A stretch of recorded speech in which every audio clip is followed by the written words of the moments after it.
Ravanna was once a proud land, home to honorable warriors, brilliant scholars, and just rulers. But decades of war have left the kingdom depleted and vulnerable, ripe for the picking for those ambitious enough to seize it. This was before the death of the king. In his absence, greedy men have become emboldened. This only worsened when Prince Edmund, their only heir, refused to take the throne at a time of war. His sister Lelena would rule in his stead until such a time when the war was won or a peace could be brokered.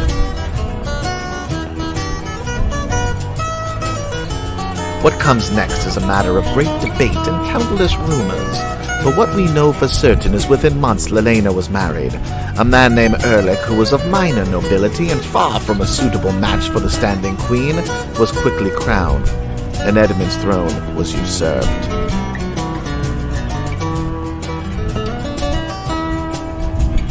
In the years that followed, Ravanna has crumbled from within. Corruption runs rampant, fighting between noble houses threatens to tear the kingdom apart, and word from the capital is Erlich's parties grow increasingly decadent. The king is either blissfully unaware or indifferent to the state of Ravanna. This is a time for either heroes or villains to rise. A kingdom lies in the balance. Which way will the scales tip?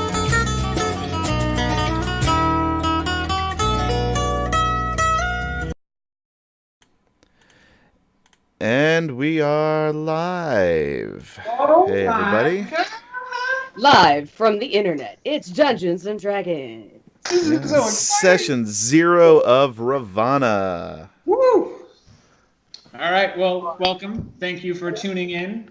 For those of you on those of you on Mixer who are actually looking for a Dungeons and Dragons game, we are the only one in town. That's right. So you're probably not looking for it. This live, but months and months from now, when we've achieved this amazing following, because it's just going to be such a good story, and you're tuning in. You could say you were there when.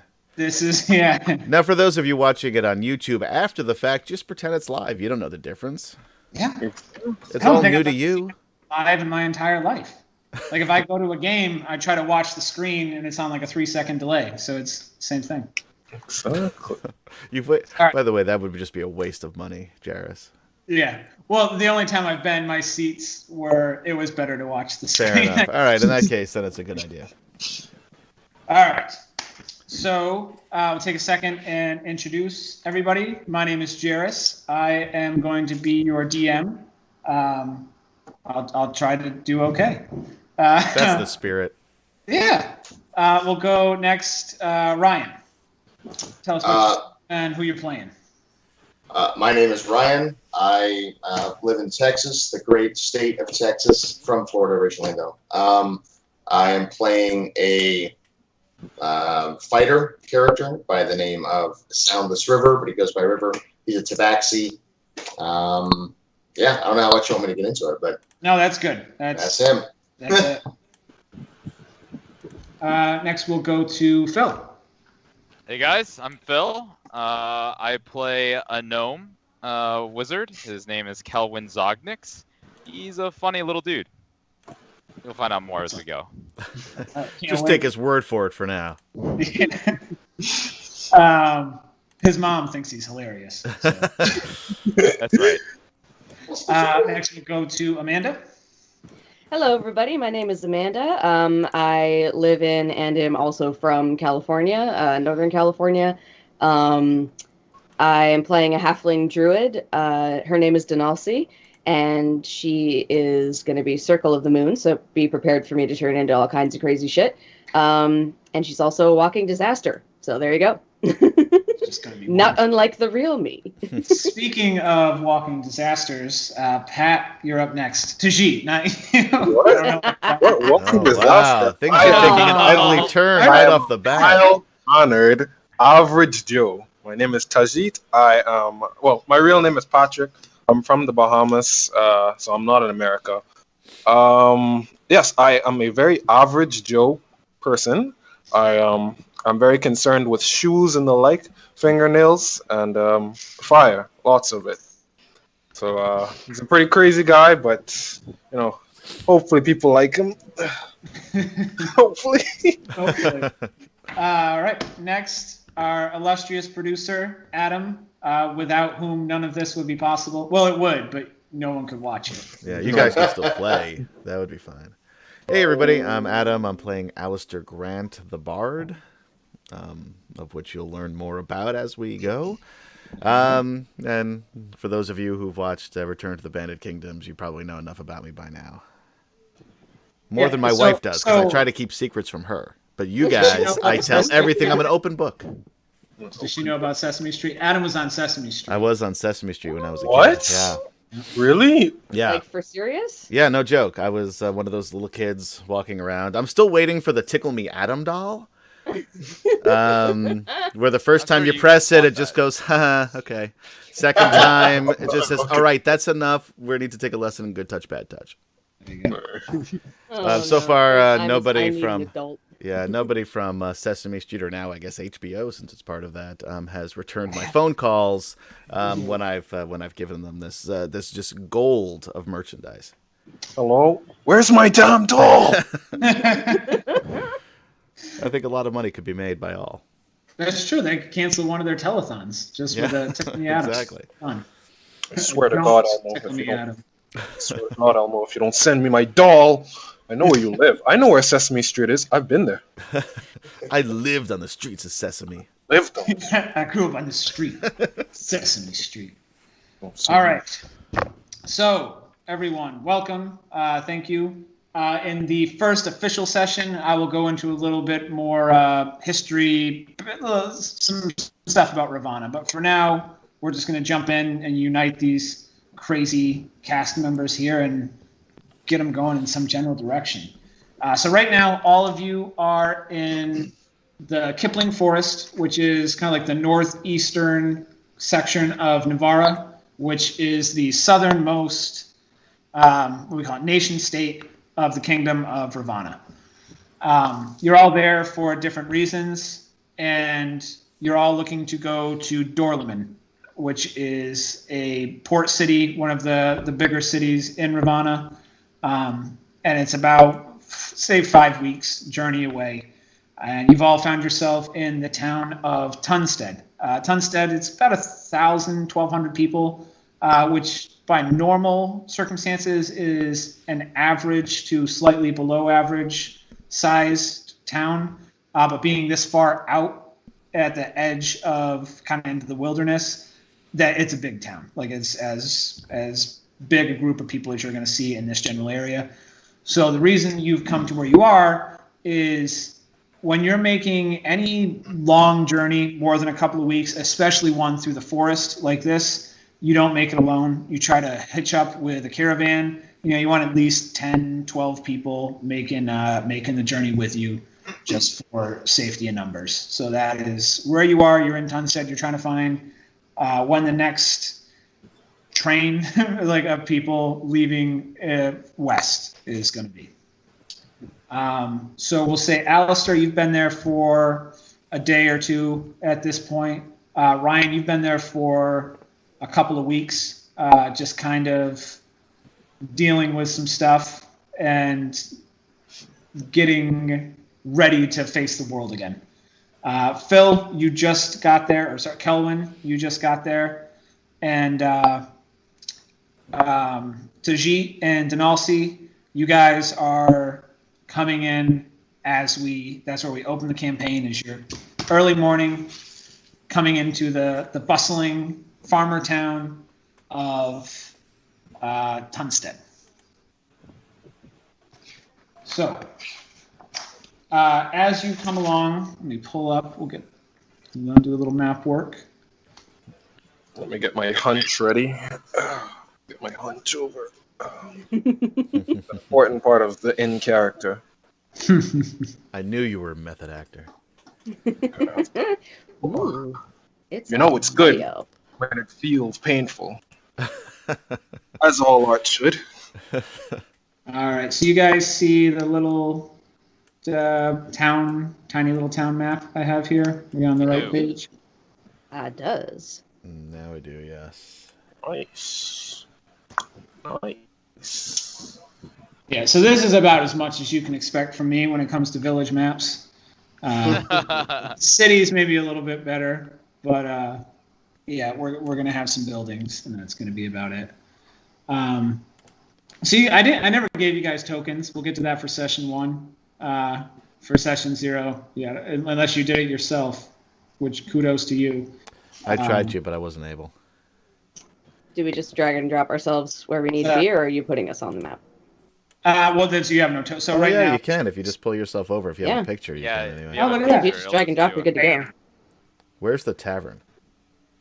The tavern is right. Where all good adventures begin. Where is the booze? On the south side of the road, second building from the left.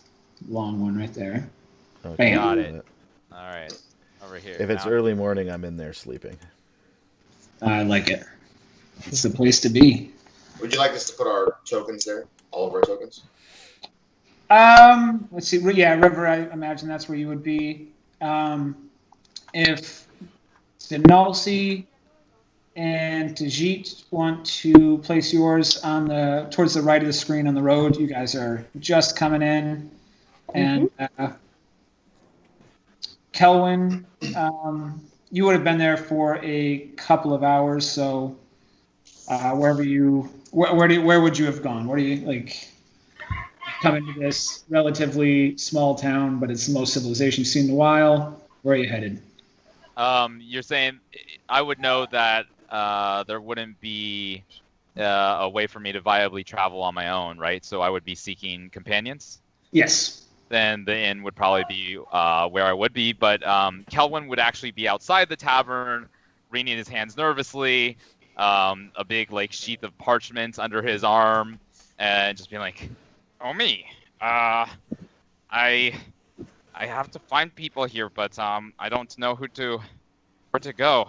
This is all very." He'll kind of be looking around. It's like, this is quite the special little town. He's not very comfortable with the urban, rural setting since he's been in a large city for a number of years at this point. Sure. So you'll see as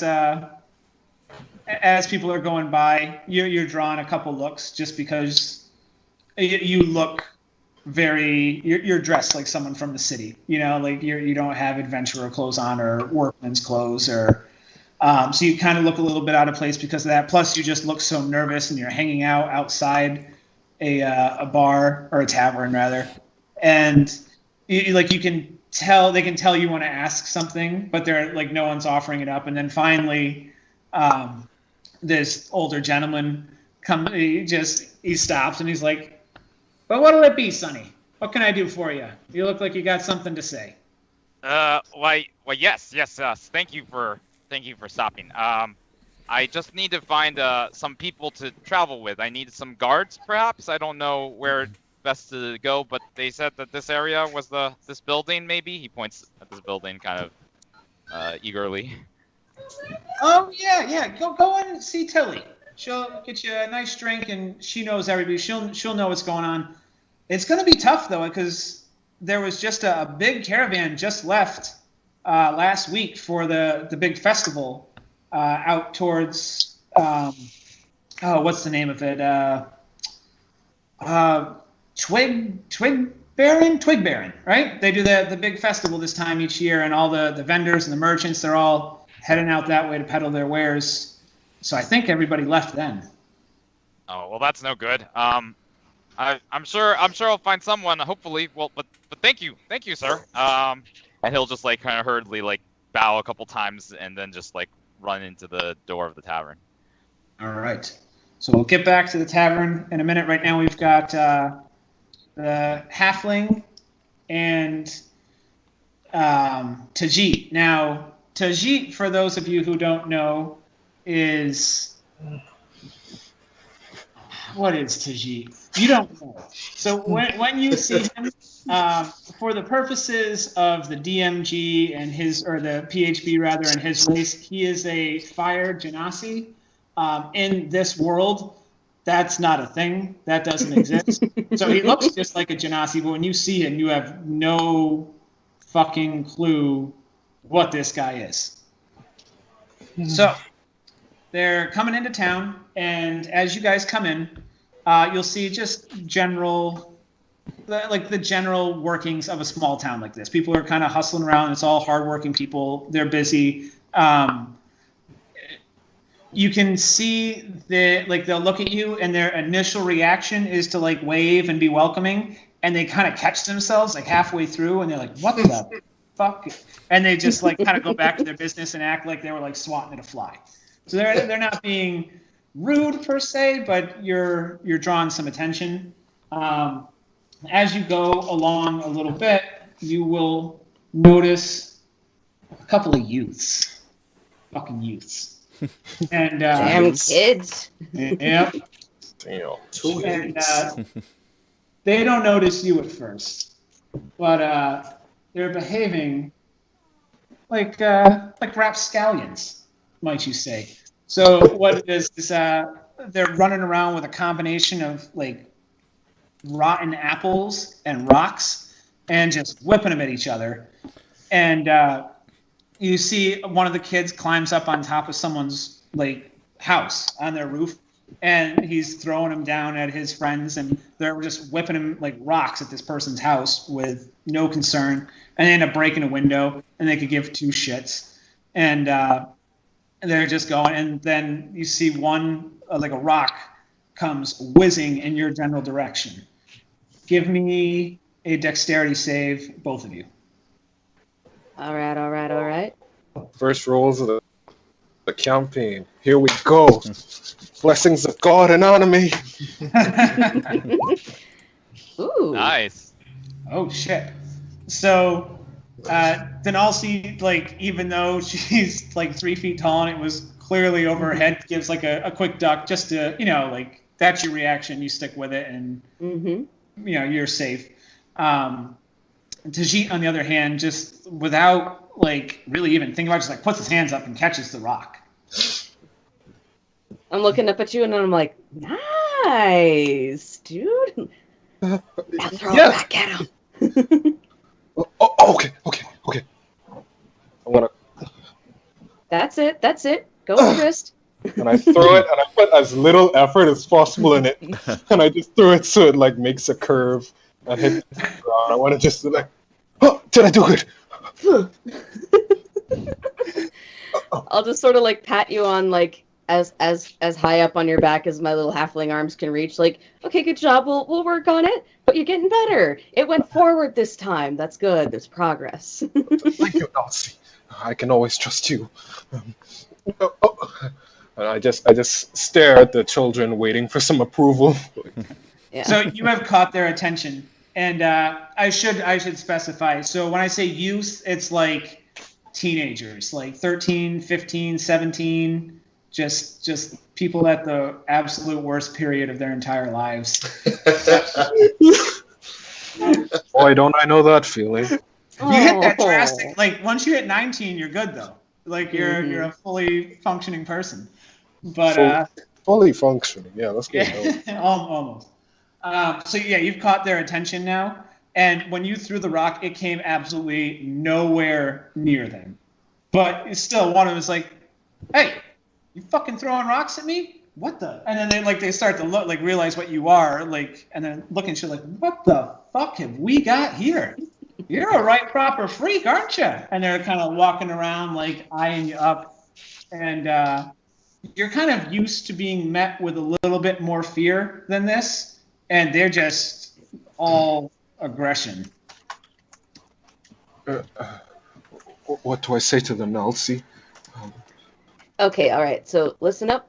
So we practiced this a little bit, but here's what you do. Okay, you remember that gesture I taught you? Okay, we're going to do that. We're going to do it with both hands, and then we're going to say the thing. So you do this, both hands like this, and then you say, "Fuck you," or go fuck yourself. There's multiple flavors for this sort of thing. So here, I'll demonstrate. And then I'm gonna start doing that, and I'm just gonna be like, hey assholes, you want to see the dance of my people? Fuck you. Go fuck yourself. I can do it too. Yes. I'm doing it. I'm doing it right. The balls on this one. How big do you think her finger is? And they like try to reach out and grab your hand. Like, that's the smallest fucking finger I've ever seen. Can I please? Well, if he's close enough to be grabbing my hand, I would like to punch him if possible. Oh, no. This is going bad. Oh boy. All right, so I don't actually have an unarmed strike in here, so do I just roll like with my quarterstaff? Or what do I do? And add is unarmed strength or dex? Strength. Actually, just to make this easier, I'll just hit him with my quarterstaff. That'll make everyone's lives easier. So, I guess it'd be one-handed because if he was going for my other hand, then no, yeah. So, sure. One-handed. Oh, well, that could have gone better. If you used two hands, it probably would have worked. So he's reaching for your hand, and it's like a kind of a cumbersome thing. So you like take it and try to swing in his hand, and he like pulls back, but he got the message. It's like, all right. Jesus. And like, yes. And they're starting to say something else, and you hear someone yell to him from like off in the distance, and they kind of like reluctantly like, we'll see you. And I will see you as well. Right after I see your mom, assholes, as they're walking away. When will we be seeing them? We hopefully won't, but if we do, we'll just kick their asses. It's easy. It's fine. I will. I'll not be seeing you. Yeah. They won't know. Come on, let's go find some booze. And I'm just going to go looking in the direction of a tavern that has booze because I want some. Yep. Taverns are always pretty recognizable. There's always some sign, whether it's like somebody stumbling or a mug of beer or wine or something. It's like, it's never hard to find a tavern. It's D&D. Yeah, exactly. There's no internet. Like there's, it's, you want to go where the people are and the alcohol. Like that's it. There's no liquor stores. Like wealthy people will have wine and shit at their house, but like the average person, you want to drink, you go to the tavern. Like, yep. That's it. Where's all right, you guys make your way into the tavern. This all kind of happening. You come in just in time for Kelwin to. You've been in there for about a good 2 or 3 minutes, just kind of like doing the same weird lingering you were doing outside. Now just barely inside, and trying to work up the courage to go talk to Tilly. And she's this mid-30s woman with just like a charisma. She's got like everybody in there. She's like, you can tell she knows them all well, and she's friends with them all, and there's just like this great rapport and energy, but it's like a little intimidating because it's a big personality. Okay, well, let me think. Let's see. How do I say?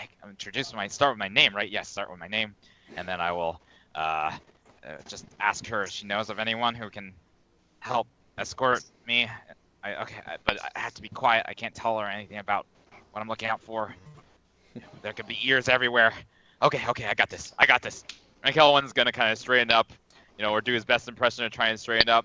He'll kind of do a once over of his traveling clothes and use prestidigitation to clean himself up. Yes. I think they created that spell just to hear people fuck it up every time they say it. Prestidigitation. And then he will kind of do his most confident walk up to Tilly, which is to say, not very confident. like, hello there. I am Kelwin. I need some companions, and I was told that you were the right person to seek for that. Yes. Well, I was wondering when you were going to work up the nerve you've had me in quite the suspense hanging out over there. Now, what kind of companions are you talking about? We're not that kind of tavern. I was gonna say, please be hookers. Please be hookers. No, I need people who can fight. I need people who can protect me. Yes, I'm on an important nothing. I'm not on anything, but I do need people to help me travel along the way, you know. So I just looking for some escorts of the combat variety. Yes, that's what I want. Fighting hookers. Okay. Here, you take I'm this, into that. Yeah, that's. And she passes you just like a comically large mug of beer, and she's like, "You drink that, and then we'll talk, okay?" Okay. And right about now, Tajeet and D'Nalsi walk in, and halflings aren't particularly uncommon, but I'm assuming your dress has got to be pretty nature woman-y. Oh, right? yeah. Like leather and fur and, you know, like some shell beads and shit. You know, very, very hippie. All right. It is definitely, between the two of you, you've got pretty much all the eyes in the tavern are just like, what the? And get used to it. Oh, yes. So as we're walking in, I'm going to be like, oh, yes. That's interesting. If we're passing by somebody while we're walking, I'll like take a little whiff of him, like, oh yes, I see. Yeah, I'll be speaking to myself. So River, you've been here for a little while now. What have you been up to? Are you you just been drowning yourself in alcohol, or is it quiet contemplation, or Do they have milk? only if you order at Leche? Your best Puss in Boots. Licks it from the bowl. Yes. Now you put any booze in that? Absolutely. Yeah. This isn't just milk, it's Irish milk, damn it. Woman who her go-to drink is milk and Baileys. I was like, I just found that so strange. This was months ago, and it stuck with me. All right, so so you've got some alcoholic milk you're sipping on. You've been here long enough to know that nothing seemingly interesting happens here. So this is like first seeing the gnome, and now the two of these walk in. It's the most interesting thing you've seen in a little while. Same with you, Alistair. You haven't been here very long, but I'm still sleeping in the room. Oh, you're still out. Well then, good. I'm not there yet. It's so long to come to you, but you're passed out. All right. That's nice. So for me, if I would have saw this gnome thing, but before I could interact with him, these other two came in. I'm definitely going to take a pause and see what else develops before I, cast my lot. All right. Tajeet and D'Nalsi, then all eyes are on you. Does the Tilly woman who I'm seeing interacting with Kelwin a little bit, does she appear to be the barkeep in this establishment? Or yes. who look okay. So if she looks like the barkeep, I'm just gonna walk up to her and be like, hi there, what do you have that will get me fucked up? And she slaps her hand on the table and she goes to Kelwin. She's like, see, now that's how you do it. And I'm Tilly, and she introduced herself to you, D'Nalsi. D'Nalsi, nice to meet you. And I just sort of like put my hand out. Now, is she human, dwarven? Like, what am I looking at? Okay. She is human.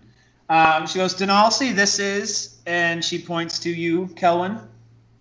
I'm Kelwin. Hi. That's right, you told me, Kelwin. Yes, D'Nalsi, Kelwin, D'Nalsi. Does your demon friend that demon? What can I get you? Do you have anything? Okay? Yeah. Well, I mean, he's just him. He's just doing his own thing. Not a demon. Just kind of hot. I don't really know how else to You'll see. So, do you have anything blue? He's kind of into blue stuff, you know? I have water. It was blue when it was in the lake, but it's not anymore. Okay, let's start with that and we'll go from there. Does that sound good, bud? And I'm looking up at you, Tajeet, like, is there something else you want? Yes, I am Tajeet. Yes. No, I said too much. All right. So life juice for him and fucked up juice for me. And I think that's all good. And I'm making no move to pay because I don't know how money works. So, That's fantastic. I'm just like, this is a tavern. They have booze. Why wouldn't they give it to me? They have more than they could ever drink, you know?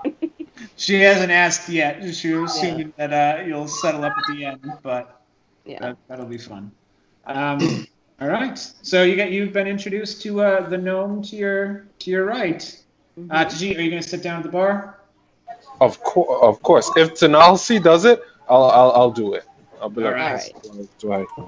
Yeah, we have a nice little nesting doll situation going here. Of course, if D'Nalsi does it, and then me, I'll do it. Kelwin, Like, height. No, when do I do the hand thing? Of course, if D'Nalsi does it, I think I'll we're do good. it. Like, I'll tell you when to do the hand No, thing. when do I do You'll get to feel the for it eventually, but hand thing? If D'Nalsi does I'm gonna it, get you some water. I'm gonna get a little tipsy, and then we're gonna have a No, good when and then I'm just gonna look over at Kelwin and just be like, so, you also new here, or you live here, or what's your deal, bro? So, Kelwin, upon seeing the weird demon-like creature, immediately clams up, and he just like his eyes are wide, looking at him without really like, kind of taking his eyes off him at all, and he's just like, are you sure he's not a demon? I mean, I'm pretty sure, but like he's just kind of unique and stuff, but like that's what makes him cool. Like, you wouldn't really think much of it if we just walked in as like, super normal ass looking people, but hey, now you're going to remember this shit forever. So, like, the most non-answer you can get at all. in my mind, I'm just thinking, okay, all right, they're talking about me. He's saying nice things about me. What do I say? And this is all in my mind. And I'm like, I look at him, nice things. Your skin is very white. Is it though? Like, what do you look like, Kelwin? Yeah, what do you look like, actually? Yeah, so Kelwin is he looks like kind of a mid-aged gnome, or a mid-aged human, but gnome size. So because gnome ages work a little bit differently than humans, obviously. He's about 3 feet 8 inches tall. Doesn't look very muscular, so you probably guess that he probably doesn't weigh that much either. He's got dark brown eyes, ruddy skin so there's some color to it, but it's not completely pale, but it's also not like particularly dark, and umber brown hair. Nice. Yes, and so he's gonna still kind of fixated on the mystery creature. He's going to kind of be like, where did you come from? Did you come from the Feywild? Wait, do we know it? Wildwood. Yeah. The Wildwood. Sorry. Yeah. We're on stream. I was gonna say, like, is this my chance to ask what that is, or no? So, okay, good to know. Does he know something we don't? Yeah. I think also, Tajeet, why don't you say what you look like, and then I could, and that way we get all that shit out of the way.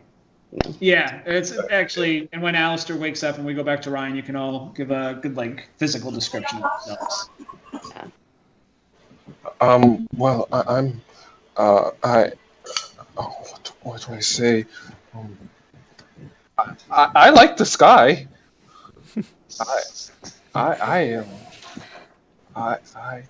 I I am from. Where am I from? This. You're from Kingdom Wars. Gallavastia. Let me write that down. Galavastia, and I wasn't supposed to say. Does anybody like tricks? D'Nalsi, help me. Kelwin is getting like more and more paranoid the more nervous this guy is. He's like something's not right, something's not right. So he's like slowly inching away on the bar stool, like trying to scooch his bar stool over. Not really all that subtly, just like kind of frantically. And he's small relative to the bar stool, so he's really having to put his back into it to get it to move at all. And it's like, So, Phil, you are Kelwin is also from Gallavastia, and you cannot picture anyone who would fit in less than Tajeet. So Gallavastia, culture-wise, is kind of like early 20th century Britain, like high society, snobby nobles and just all proper and ladies and gentlemen and etiquette and like having to adhere to strict social norms and being dressed immaculately and like little things about you speaking volumes. And then you have this. He'll take a shot in the dark and he'll say in Abyssal. Why is my connection doing this? He'll say in Abyssal to Tajeet, can you understand me? Pat, do you speak Abyssal or does Tajeet? Not a lick. But I'm I think he's saying I don't some either. gibberish, so I'm gonna make some gibberish.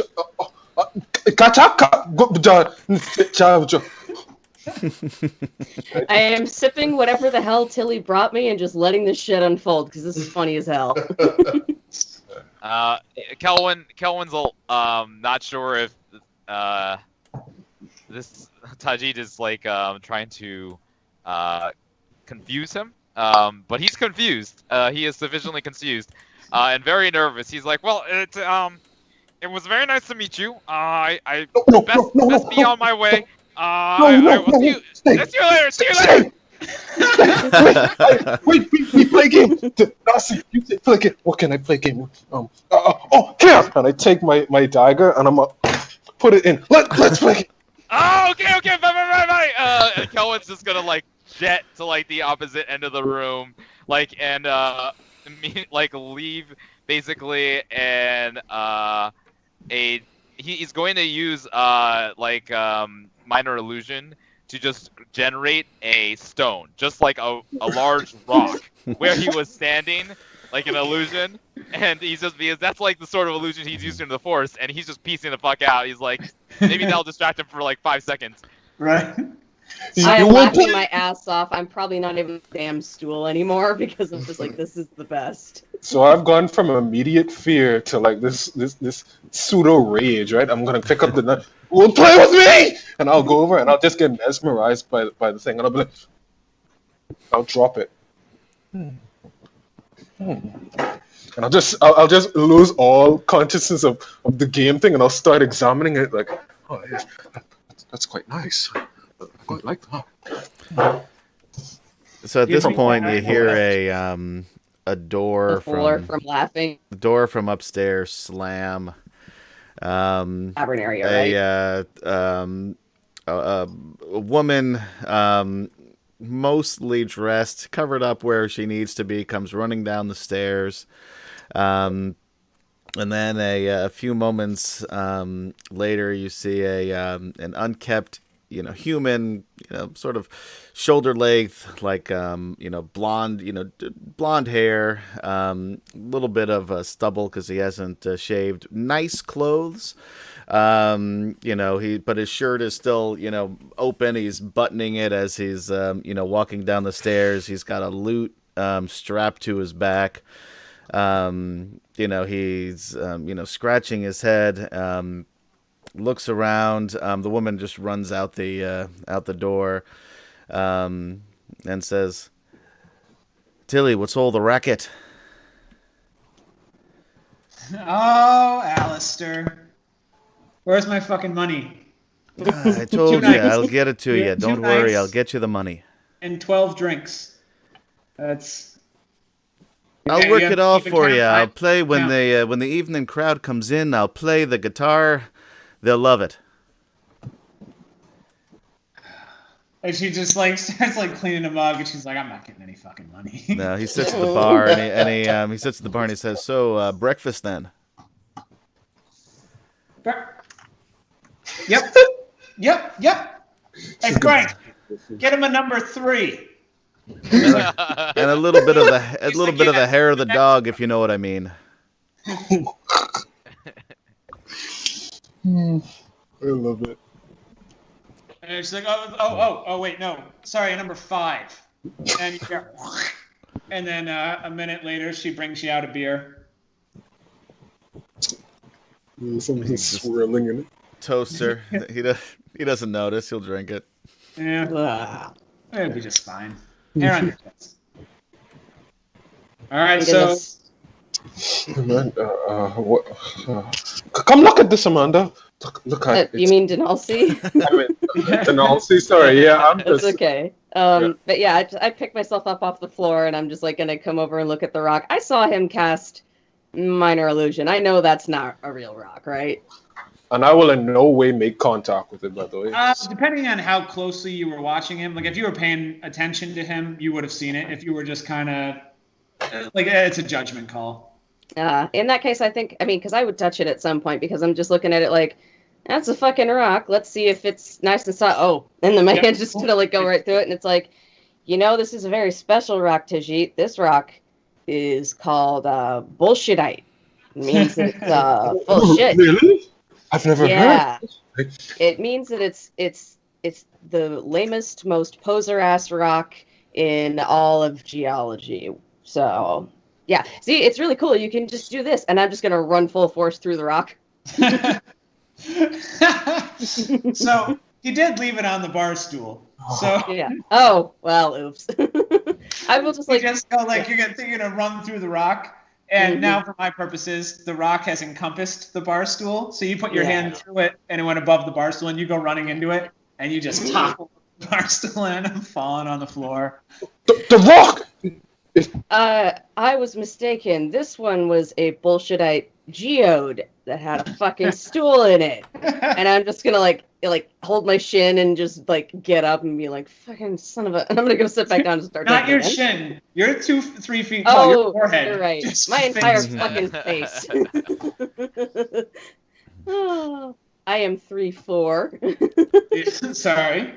When you're 3 feet, those 4 inches matter. They fucking do. And so I'm just gonna like, go back to my own bar stool and sit down and start drinking. Like, yeah, you got to be careful with that bullshitite, man. It's full of surprises. Fucking geodes. So that's, as you're sipping your beer, Alistair, that's what you see is this, where one bar stool should have been, there's just like this giant chunk of stone. And then she puts her hand through it and then just goes running into the bar stool and all tips over. And then also there is a creature you've never seen anything like before who is very fascinated by all of this. Yeah,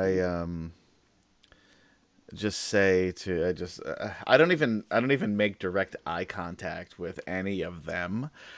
I just look at Tilly and say, so what's with the rock, the drunk halfling, and the crazy fucker with his hair on fire?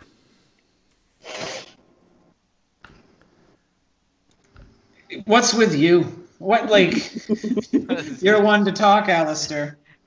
You might look the part, but don't be putting on airs.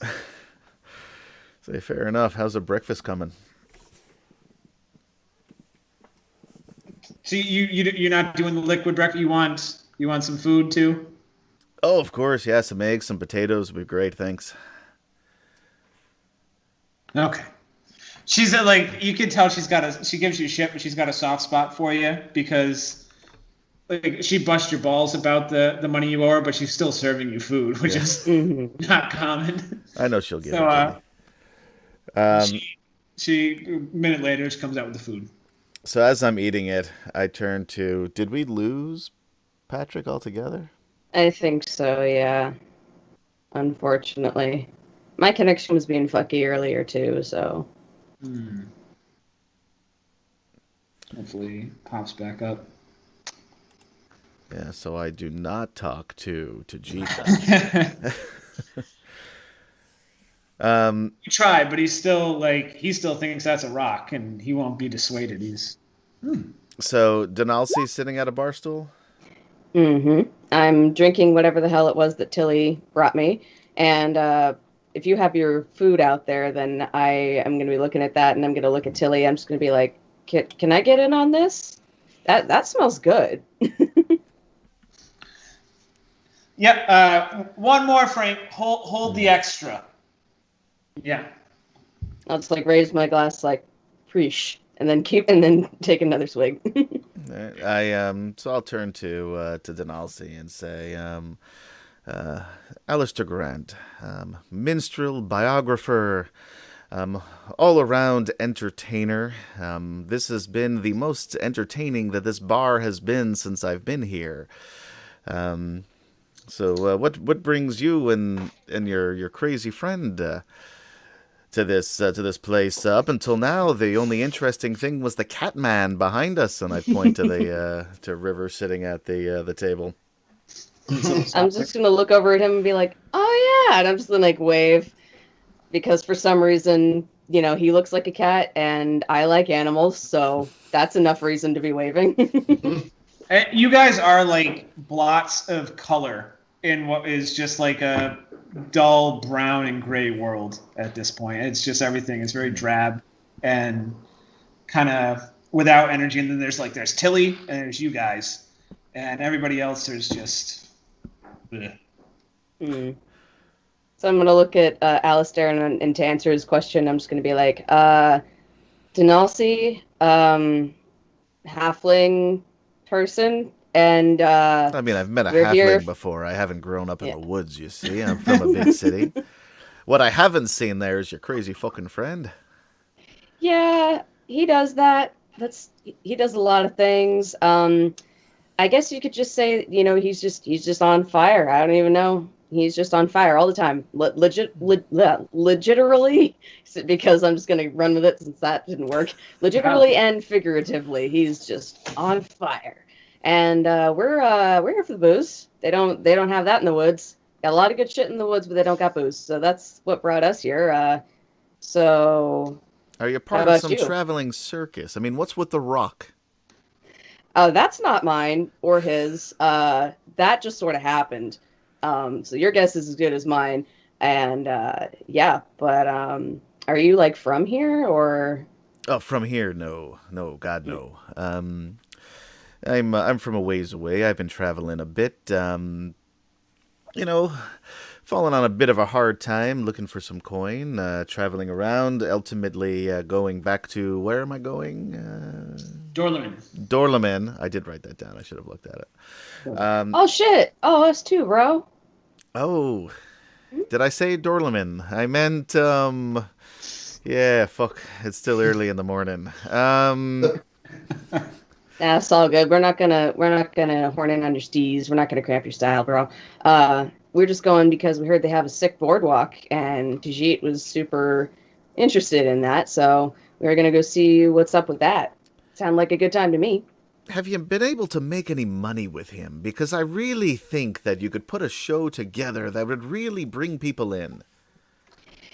Interestingly does he enough, do any tricks, or does his hair just glow like that? He does. I wouldn't call them tricks. I would just say he's interesting, not super consistent about it. So good luck with the choreography on that shit. But it's never dull. I will say that it's never boring with Taji around. Yeah, we, a lot of people have told us that we should go like do some acting shit or entertaining shit with him. But I think he's entertainment enough all in and of himself. So no, we have not. at this Right, point. but if you haven't made any money off it, I don't know what the point is. I'm sorry, does the rock talk? Does it move? It was sitting here on a bar stool. I'm not sure that I quite understand it. I think it's a magic rock. A Because, magic like, rock. I ran through it. Tilly, and how normally- much did I fucking have to drink last night? 12.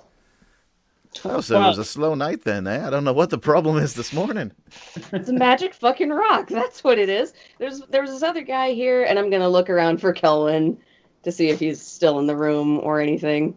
Yeah, I mean, if you want to try to be stealthy, Kelwin, you can, but you're in the tavern. She'll find you, right? No. So Kelwin would have run to the opposite end of the bar and hid beneath, like, behind a table leg, essentially. Oh, okay.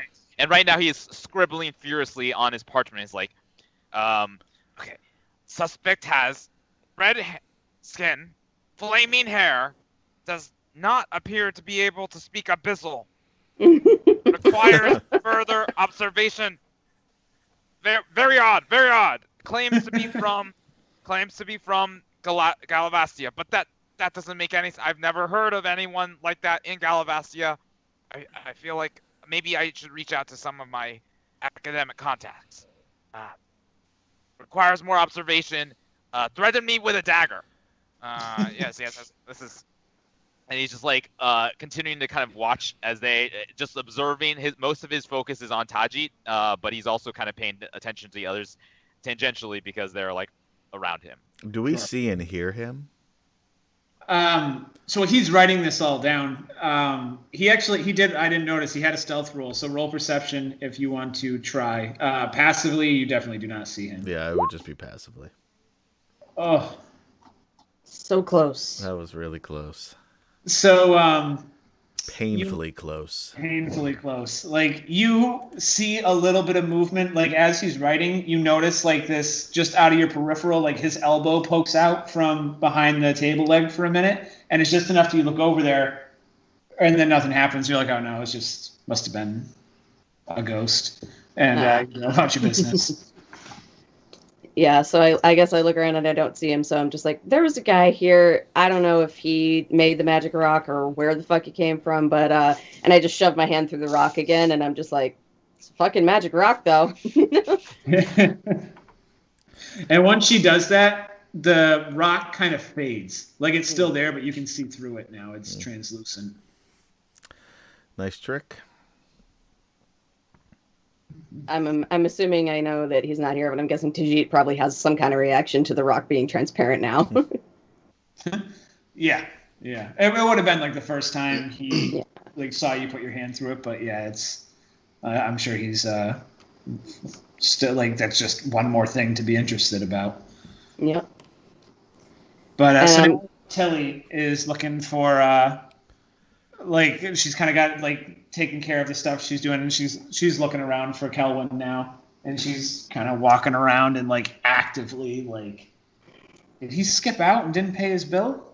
And let's see.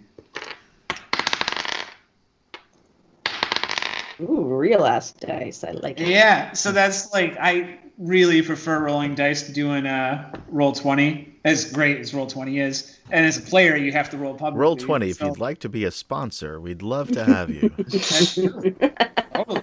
Give me like $10. That's all I need.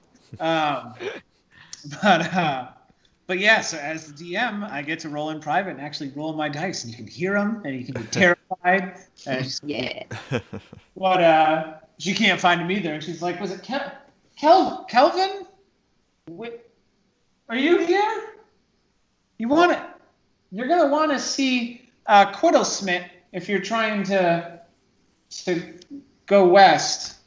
And Kelwin will like, hearing all of this, eventually he'll kind of like get up a little meekly and be like, "I'm here. I'm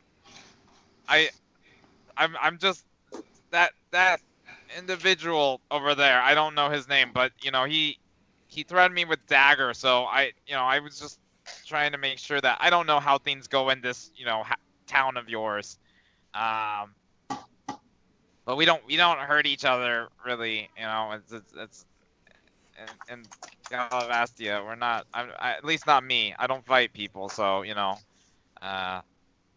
Oh, he wasn't trying to fight you. He just gets excited. Go on, Tajeet, say you're sorry, and then I'm assuming he'll give some Tajeet, like...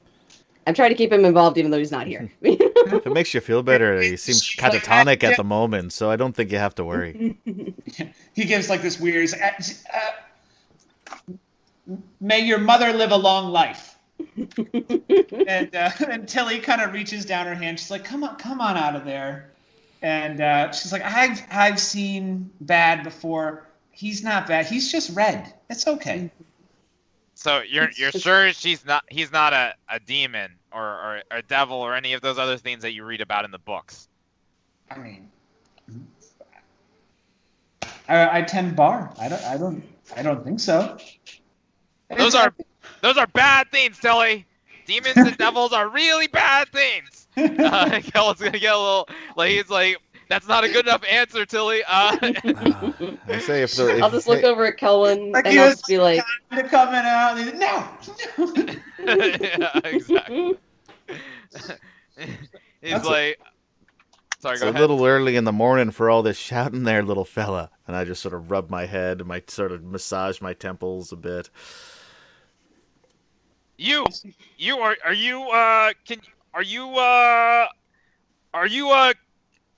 an escort? A combat escort? I have to say, and I'm saying this to Tilly, this is the most interesting fucking day that I've had since I've been here.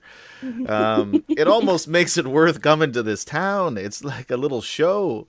And I say, I don't know what the fuck you're talking about, little man, but I don't think I'm any sort. I mean, I know my fair share of escorts. Combat, well, that's not really what I'm into. I'm more of a lover than a fighter. Oh, okay. And then he'll point to River. He's like, "How about you? I need some people to help me. I need protection. Can any of you offer protection?" Oh, then I stand up. I just put my fork down, and I say, I wasn't quite sure that I understand what you're saying. Please come over here. Catman, and I'm snapping my fingers because I probably have met him before, but I can't remember his name. He's only been here a couple of days, but he stands out. I'll put down my saucer. I love that. And I'll stand up, still with the chain shirt with like the kind of surcoat over it with the two short swords on either side. And I'll walk over and say, yes, I heard someone mention Dorloman. I also would like to travel there if you are all going as a group. I mean, that makes the most sense. Like, we're going, you're going. If everybody's going, let's just all go together. And then we like... Well, I think let's take it back just a moment here. So our little friend over here, I'm sorry, what's your name there, sir? Groups are multiple people. That's Tajeet. I just sort of give him a look and then shake it off. Look back at Kelwin. Grapes come in bunches. Oh yes, right. And Kelwin will stand up as tall as he can, like trying to look as official as possible. Again, wave his hand over his clothes in case they've been dirtied a little bit by him, like hiding on the floor of this tavern with prestidigitation. And then he will say, "Yes, I'm Kelwin. It is nice to meet you. I'm just traveling, like all of you. I'm traveling. I could use some people to travel with. Right now it's a little lonely with just Helena and me. So, So you do realize that you're there by yourself there, fella. Right. And he'll snap his fingers and a snowy white owl will appear on his shoulder. I say, oh shit! Devil bird! This is Helena. Helena, say hello. I don't actually know how owls sound, but we'll just go with that for now. Wait a minute. What do I have prepped? Damn it, I don't have it prepped. Never mind. I was going to do speak with animals, but I don't have it. Nice. I say, so if you're looking for some bodyguards, as you say, as you go to Dorloman, is that where you're going? Is that where I'm going, Gyrus? Yeah. Yep. Yes. Yes. Dorloman is where I'm going. So I assume you're willing to pay. And Kelwin will kind of look sheepishly on the floor. He's like, well, you see, I'm a little short on funds right now, so, I don't know if I could pay you anything. I sit but, back down and eat my eat my breakfast. It sounds like we're all going there anyway, so, there's that, right? I mean, I'm okay with traveling even with this creature. He's pointing at Tajeet. As long as I have more of you to be around in case he goes and, tries to kill me. Don't worry about that. I mean, and I'll just use Druidcraft to make a nice little, a nice pretty blue flower for him, like a bunch of bluebells or something, and I'll give it to Tajeet. At which point he seems noticeably calmer and more interested in the flower than anything else. And it's like, don't worry. Once you get to know him a little bit, he's pretty chill. But I mean, we're going to Dorloman, you're going to Dorloman, and the more people we have at the same time in one place, the less dead we will be when we get there, probably. So I like that idea. Well, I noticed that the Catman has some swords. And can you do anything more than just... I'm looking over at the cat guy. I'm looking over at you, River. While he was saying that, I was like, you have a name, right? And I'm looking over at you. Oh, yeah. Yes, my name is River. You can call me River. I am very good with these swords, as you so pointed out. I am willing to try to protect you, but I hope it is more than just me fighting if something happens on the road. And I'm just going to look at him and just be like, fire don't worry, has got to do something, I imagine. Look at him. Does he explode? Can he light things other than fire? Does he have to put his head on that? Can I touch your... Nah, I don't want to get burned. Can someone please touch his head just to see what happens? As he holds the flowers out towards you, threateningly. Put the flower on your head. I want to see what happens. And then they burst into flame. Oh, and that's fucking great. It's this foot-long flame coming out of his hand now, and he's brandishing it at you.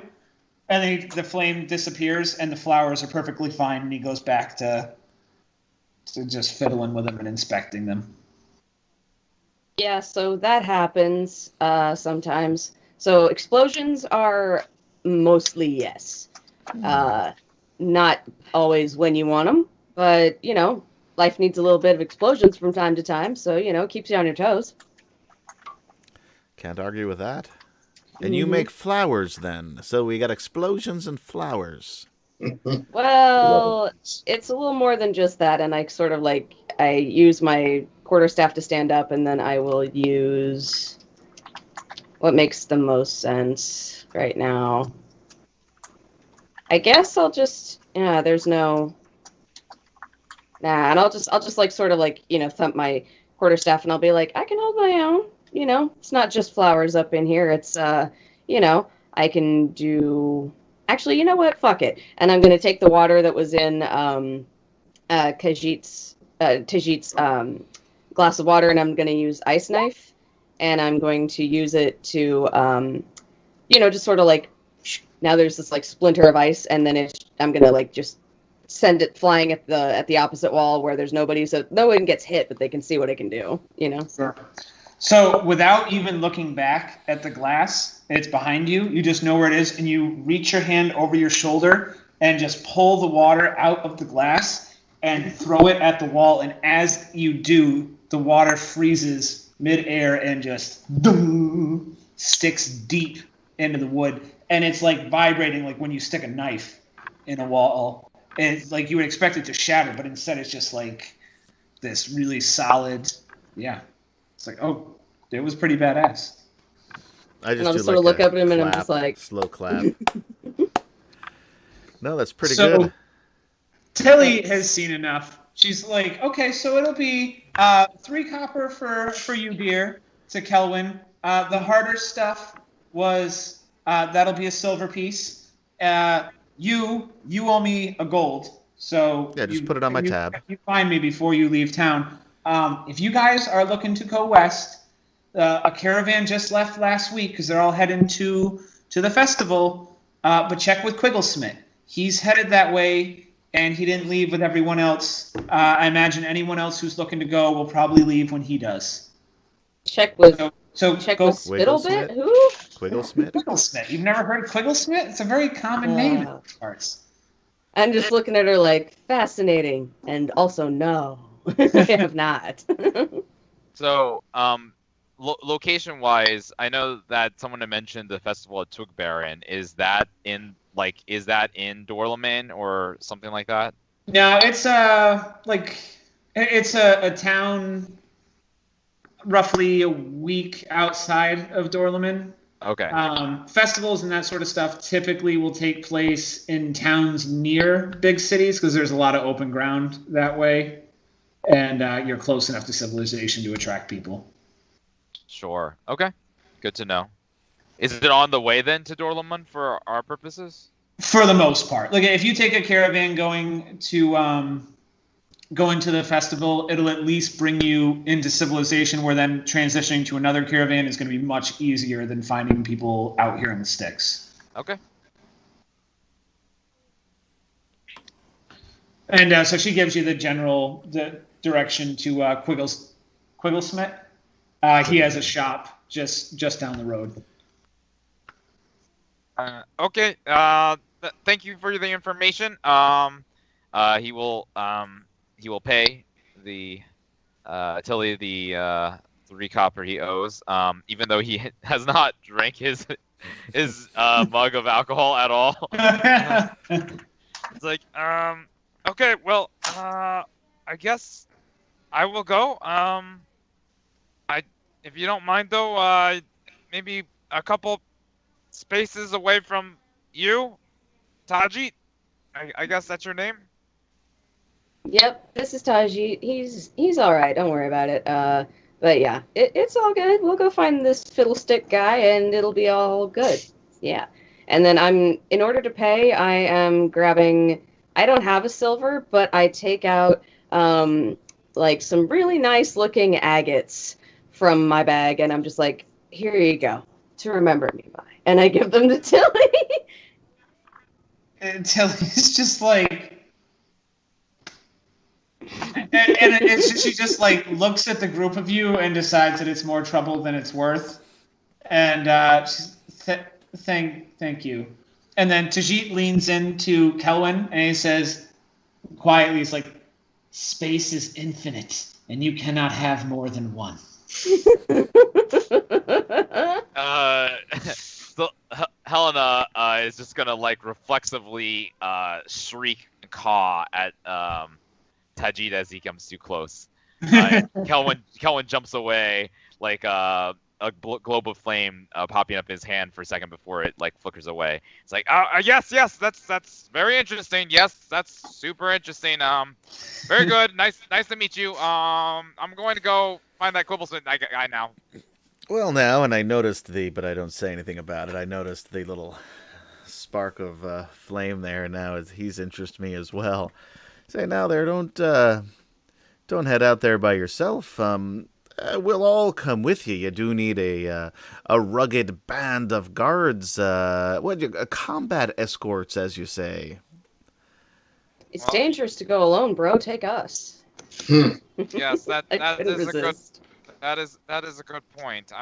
Yes, okay. I mean, again, I'm fine with it, but a little space between me and that one. You know, they're out to get me. You know, so it's probably not good for him to be that close to me. And who exactly is out to get you there, friend? Oh, did I say they were out to get me? I mean, I meant I'm out to get something. I'm out here getting supplies, and I'm heading back to Dorloman now. I misspoke. That was a mistake. Yes, mistake. He's gonna like nod and. Do we believe any of that? I want to do an insight check on yeah. Kelwin. Okay. Ditto. My modifier, by the way, is -1. My modifier is 2 for insight. No. He is very clearly hiding something. Okay. And I believe that as well? Yes, both of you. Okay. Yeah, so I'm just kind of like gonna squint and like tilt my head, but I'm not really gonna say anything just yet. Like, okay. All right. So to Quigglesmiths. Say, I'll meet you over there. I've got to pack up my stuff. I wasn't planning on leaving just yet. But it looks like you hearty band of miscreants and whatever the fuck you are. I point to the to Tajeet again. Might be able to get yourself into some interesting situations. And as I stated earlier before, I am a biographer as well as an entertainer. So there may be something in it for all of us. For if I joined, just for the entertainment value, of course. Yes, of course. Please don't be long. And he's kind of looking nervously from D'Nalsi to Tajeet, back to D'Nalsi, and then Tajeet again. He's like, River, you're coming too, right? I take my time, by the way. I slowly get up. Yes, of course. I need to get out of here and get back to Dorloman as soon as possible. So really, I don't care the company that I go with. Just anyone will do. Oh, so you've like been there before and you know the way. Is that what you're saying? I would not say that I know the way. I just know that it is somewhere along the routes to the northwest of here. Cool. You're pretty well traveled. Like of everyone here, you're gonna have the best idea of where you're going.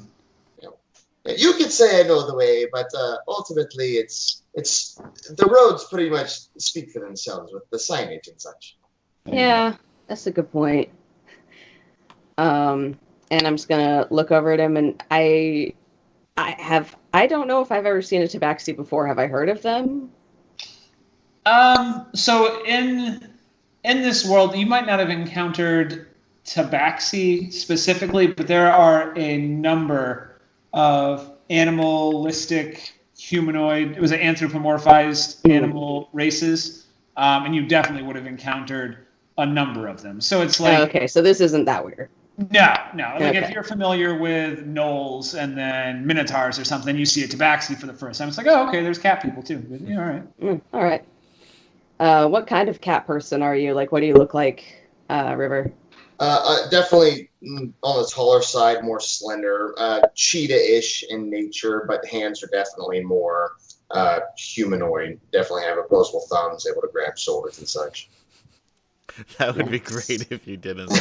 And you just kept trying to pull them out of their scabbards, but there was no way. You'd have to use two when you drop it. He's got like bandages and he's like wrapping it around and tying his sword. Firmly grasp it.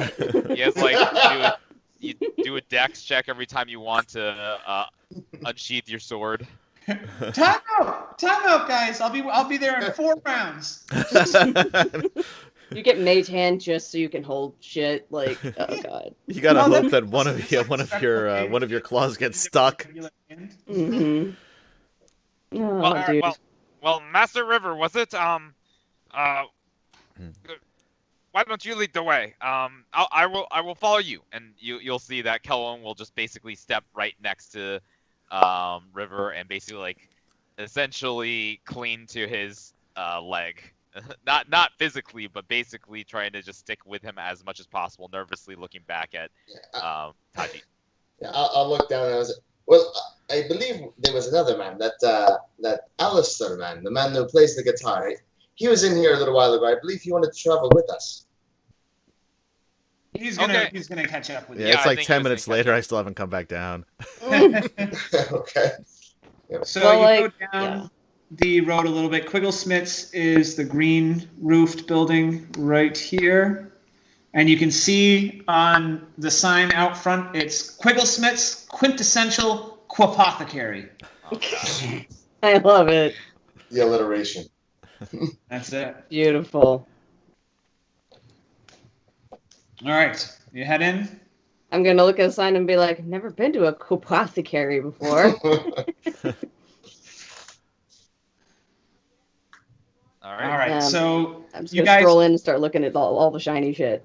yeah, there's no shiny shit. Like Aww. you don't really know what to expect because you're not super familiar with shops, so you probably aren't as thrown by this as everyone else. But typically, you go into any sort of establishment and you expect, like, if they're selling things, they have like shelves with their things. This is just like a one-room, decent-sized hut where there are just like countless cauldrons, all bubbling and boiling with shit, and he's just going around seemingly just throwing like a handful of this into one, into another, and he's muttering into himself, and it fucking stinks. Like, you think maybe any one of these cauldrons on their own would smell okay, but it's just so many conflicting smells that it's just awful.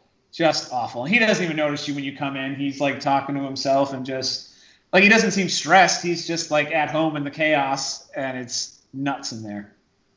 I'm gonna take a fistful of my red hair and I'm just gonna like hold it over my nose area like a natural scarf, and I'm just gonna be like, to try to keep the smell out. Sure. All right. How do we get his attention? Excuse me, sir. Can you hear me?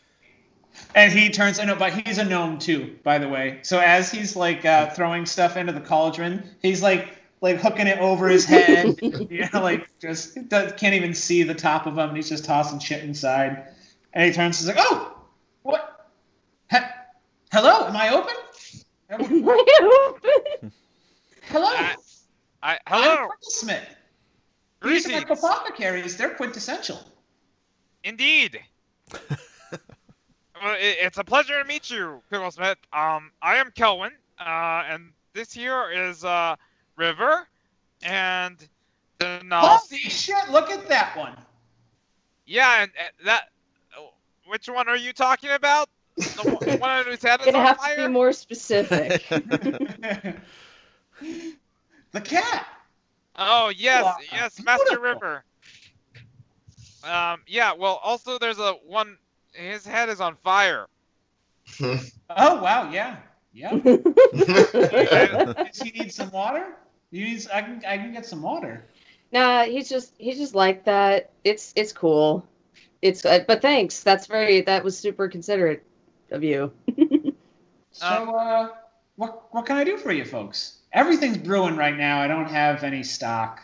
Well, Well, why did we come here? we just came here because the tavern down the street, Tilly, sent us here. We're heading to Dorloman, and she said that you would be helpful, or that you were headed there too, or something.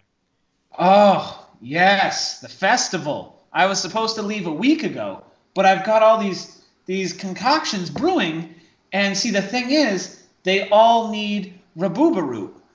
And I thought I had a bunch of rabuba root, and I don't have any.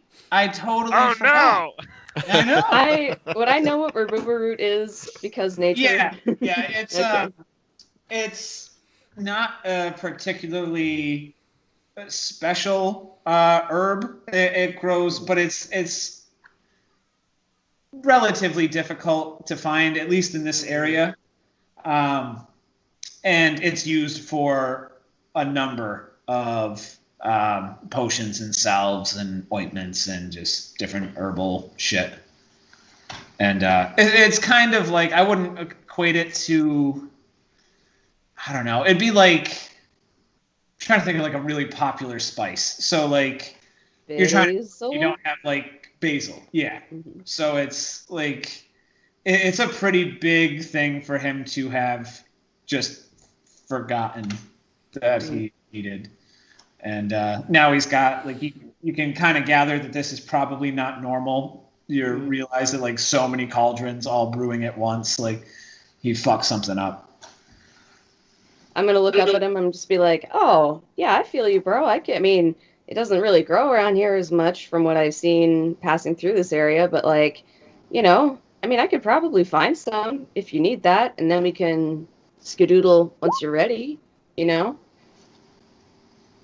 Well, I appreciate that. Thank you. I know right where it is. That's the thing.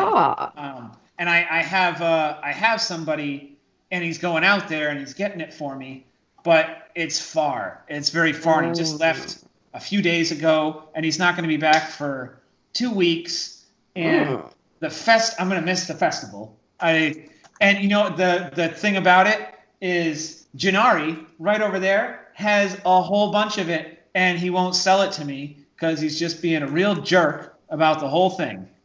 Oh. And I'm going to lean over to Kelwin. So are we stealing it from the other guy? Or, like, what's the plan here? You know? Stealing? No. Why don't we just go ask him for some? I'm sure he will. Yeah.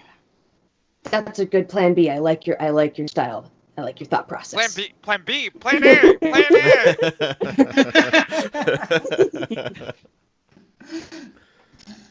All right. He's like, well, I gotta warn you, he doesn't like me.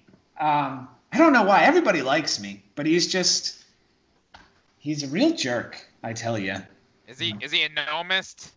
Does he just not like gnomes? I hadn't thought of that. He might be. Oh, well. That asshole. I don't know.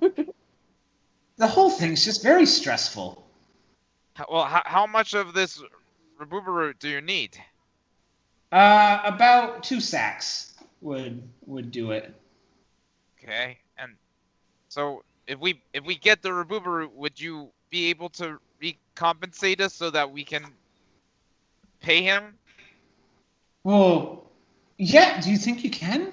Like, because he's not, it's not that he won't sell it to me, but he's trying to gouge me on price. And you get like there's a little bit of rundown of like he's basically trying to charge him like 15 times what it's worth because he knows he's got him over a barrel. Yeah, well, I mean, we can try. I don't know. I don't know if I would be the best person to do that, but we have some. I don't know. Anyone here good at bargaining? Or any of you guys shopkeepers or something? I think the guy who is just scampered off for a hot second. Oh, okay. Well, I mean, we should wait for Alistair here, anyways. So, I mean, what exactly are you making? What are these concoctions? Mostly healing salves and medicine. That there is just a spice, but whew, it is so good, so good. Oh, and this one here will dye your hair, but it's tricky. You never really know what color. Wait, is that one done yet, or no? They all need rabuba. I know. Okay. Well, once we get that root, I'm all over that hair dye stuff. That sounds fun. It is fun. It's one of my favorites. Everybody's all like, cure the sick, but sometimes I just want to dye my hair, Life, you need that, like whimsy is the best fucking medicine, man. Right. So the plan is that once we get the rabuba roots, you're gonna complete these various concoctions, and then you will package them and take them all to Dorloman. How are you going to transport all of these? These look like that's a lot to carry. Well, it is a lot to carry. That's why you're traveling. You get a cart. Of course, you get a cart. And Okay. yeah. I think there's a couple other merchants who are planning to come with me too. I know Salisa. She had some sort of issue with her son, so she couldn't leave. But I think she's ready now too. So there should be a nice little group of us. Okay. That sounds good. And Kelvin will just kind of be nervously like looking behind him, like waiting impatiently for Alistair to arrive. He's like, I'm gonna go outside and wait for him. Yeah, maybe I can flag him down faster that way. So as he goes outside, he notices that up against one of Quigglesmith's wagons, there's a nice looking redhead. Alistair sort of leaning against, up. She's sort of a back up against the wagon. Alistair sort of leaning with his hand up against the wagon, sort of like a high school locker. And they're, and he's, talking. He sees Kelwin comes out and he says, "Well, that's not the one that I was talking about, but there's another one in there that I think you'll be fascinated by." Oh, goddamn. Oh, Alistair, you're exactly the one we were looking for. Yes, we need to go get some rabuba roots Post haste. I said, well, just go to the fucking store and buy some. You can get it anywhere. Like, I'm in the middle of. I don't know that you need me for this particular task. No. It seems like they are overcharging for it. So we need someone who is good at negotiating. And D'Nalsi said that she thought you would be good at that for some reason. Yeah, or I said, what? I mean, hey, this is Yeah, this is my new friend. I say to the Hello, I'm Kelwin. I Nice said, to meet you. do me a favor before you do that. Go get the one with the fucking fire head. I don't think that's a good idea. Maybe you can go get him yourself. And I'm in the middle of a conversation. It would be rude to leave at the moment. Fine.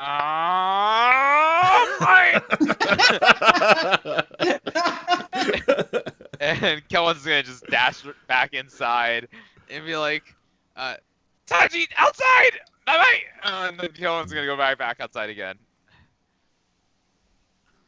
So if Tajeet comes out, I just turn to the woman. I say, see, I've always said that your hair is like flame, like fire. It's beautiful. Now this guy, he has real flame on his head, and I just thought you'd really appreciate that. And then as all this is going on, Kelwin's just kind of like standing right behind Alistair, and he's using his mage hand to tap him on the shoulder intermittently. He's like, okay, now can we go? I brought Tajeet out. Let's get this done. Get it done. I say, just give me a moment to the woman. And I sort of walk away, and if Kelwin follows, I look down. He says, "Don't fucking cockblock me here, man. I mean, this is not. I mean, I'll help you get your fucking route, but we've got. If we're gonna be partners, we've got to have some sort of system that works a little better than what we've got right now." Oh, it's morning. You're trying to get with her right now? Well, I mean, I figured before we go, this is something that I've been working on now for some time, so I didn't. Oh, okay. I'm sorry. I'm usually people when they're doing their stuff. It's usually like later in the evening or something. I just didn't think that you were. I thought you were just being friendly or complimenting your friend on her hair. But I give him a curious look, like I don't know where he comes from, but. And I say, I don't know. I haven't been with anyone since my wife, so Okay, well, I didn't ask for your backstory, but if you tell me, let's just go, hurry up, and get this route. I'm assuming you have some coin for it. I mean, I think that Quibblesmith was going to reimburse us, assuming we could get market price. I'm not sure that I work on reimbursement. So I said, give me a moment here. I turn, walk back, open the door to Quigglesmith's. Take a big unfortunate whiff. Cool. Hey there, Patrick. Welcome back. Hey, what's up, Literally the worst timing ever. It wasn't too bad though. You only missed a half hour maybe. Could have been worse. I am terribly sorry. You almost died multiple times, but I saved you. Yes. What?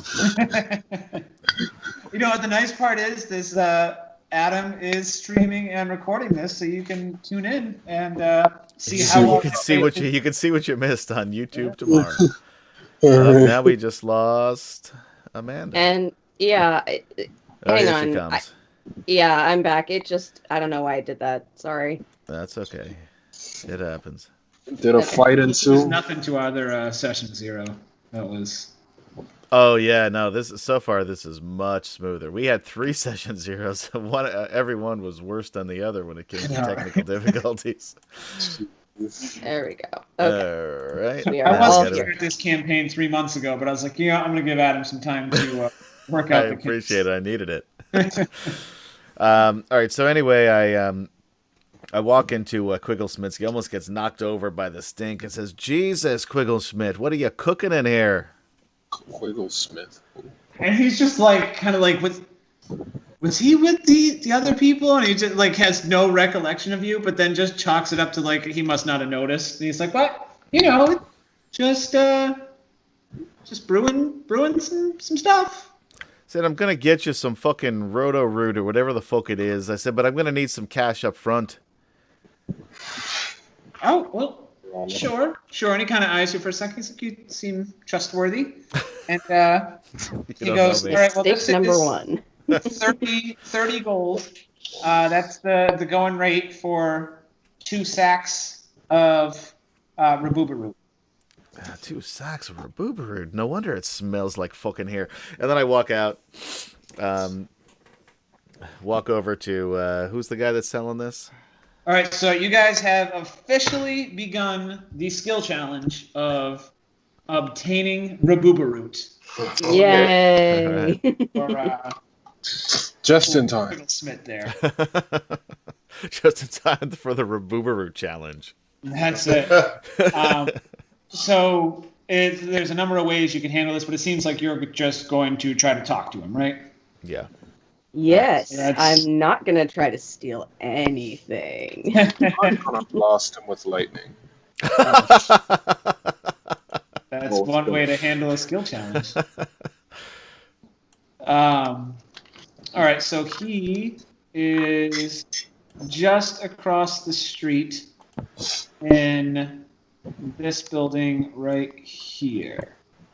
Hold on, for our viewers and for Adam, because I was not on the right screen. There we go. Could you just do that one more time? We'll do it 2 more times. There you go. In a right. nice bright red to match your shirt and the shirt of 2/5 of our party. That's right. Fair. So his sign just is very plain letters, and it just says Janari's Supplies. Okay. So I'm like, all right, 2 secs. And I'll just walk in. I will follow. I will follow, I guess. Because I know what's going on. What's going on? We got to get some Rabubaroot so that the guy that we're going to travel with can finish all of his stuff that he's making, and then we can leave. Okay. Kelwin, Kelwin's gonna be like, I'll stay outside just in case he is, gnomist. We don't want to screw up the deal. No, there are a lot of gnomists around here. I've seen it. I haven't seen Fucking it, by the height way. supremacists. Yeah. I'm just trying to make him paranoid. What's a gnomist? It's like racist, but against gnomes. Oh. Oh, I thought you were asking that out of character. Sorry. I don't think Pat does anything out of character. Remember, he's method. Yeah. I'll dig it. All right, so you go in, and it's like exactly the opposite of Quigglesmith's. It's just exactly what you'd expect. Shelves and shelves of dry goods and herbs and spices and roots and vegetables, and all meticulously stacked and arranged. And behind the counter, standing very formally, is an elderly half-orc. Well, not elderly, like late 50s, you would guess. Like, not infirm yet, but getting towards the end of his prime, we'll say. And he's standing very formally. He goes, "Welcome. I am Junari Biscafin. How may I help you?" Well, we're looking to make some delicious meals. We're starting a restaurant, you see, and it's just I'm just browsing here at the moment. But what would you recommend? You're the expert here, of course.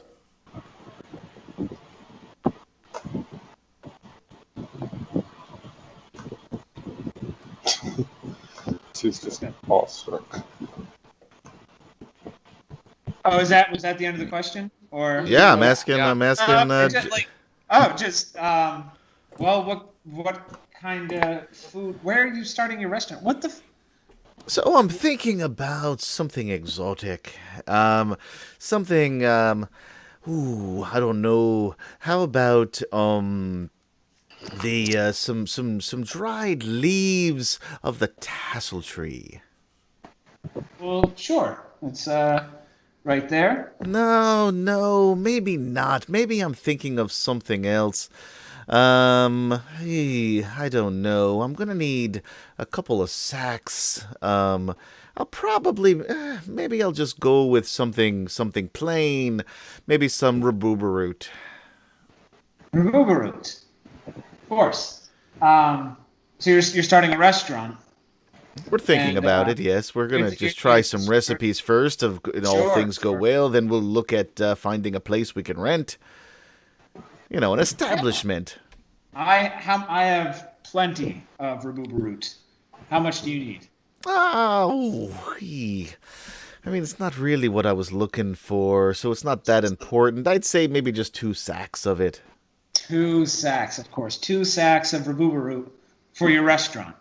You're trying recipes. Possibly the restaurant, yes. Yeah. Would I know if Rabubaroot is like a food, or is he like asking to make Oh, yeah, shit no, out of iodine? It is definitely not a food. Oh, shit. See, I don't know that because I'm not a cook. Someone's like comes in and he's like, so I'm thinking of starting a restaurant, and there's like all this cooking shit around, and he's like, so I guess I'll just take 3 pounds of basil. That's basically just like, and he's like, okay, yeah, sure, that's no problem. That'll be 750 gold pieces. Would you like that delivered, or you want to just carry it out? How would you like to handle it, sir? 750 gold pieces for 2 sacks of rabuba. Get the fuck out and tell Quigglesmith I gave him my price, and it's going to go up every time. I'm shocked and appalled at your lack of customer service. Yeah.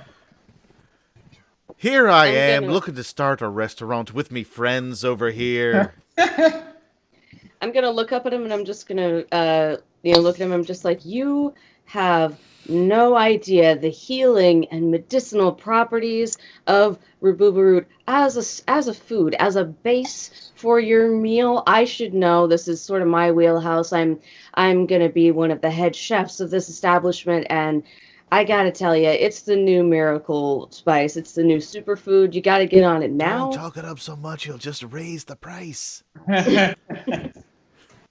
Why, yes, it solves everything. It grows hair. It It changes does not eye grow. color. It does You not guys know fucking he's grow hair. telling It doesn't it to grow us, hair. right? It's just a fucking. It's a fucking ground up root you put in your fucking food for dinner. It's not 750 gold pieces worth either. I'll give you 20 gold pieces for 2 fucking sacks. The call got fucked. I'm just gonna crouch and look away from him. You can tell he's just not buying your story at all, and yeah, he's just, you're gonna have to try a different approach. Okay, Okay, I'm gonna look at Tajeet and I'm just gonna be like, Tajeet, do you want to show him the game you were trying to play with Kelwin earlier? I think he looks like the kind of guy who would find that to be the most fun. Really? Yeah. Did I see where he pointed to where the Rabubaroot is? Like, do I see that right now? Yeah. Okay, good. Well, Yeah, give go me for it. give me a nature check. Nature check? Okay. Okay, by the way. Oh, well, shit. Nope. Wherever you guys are. I'll give you advantage because he pointed in the general direction, and it's not rare, and it's session 0, so I'm gonna. give Thank you. I appreciate that. You have now achieved the first success for the skill challenge. So now, when it comes time and you're actually like really trying to convince him, the first roll will be at advantage. Nice. And so I'm looking, I know where it is, and I've just told Tajeet to go play a game with this wonderful salesman here. Okay. So you're looking at the Rabubaroot, and you notice that he has 2 spices directly next to it that interfere with each other. When they're kept in close proximity, both spoil like 10 times faster than they would when they're kept separate. Okay. That is good to know. I will noodle on that for a minute. In the meantime, Tajeet, I'm gonna just let you do whatever it is that you would do after I just told you what I said. Okay. And I take out the knife and I stab it. Okay, so this is a game that me and my friends we came up with. So you will cut off one of your fingers, and then I will cut off one of my fingers, and we will put them together and see whose finger goes back the first. Okay? After he says that, I lean in and I say, his fucking head explodes. Is the shopkeep sufficiently distracted by this crazy shit? Give me an intimidation check.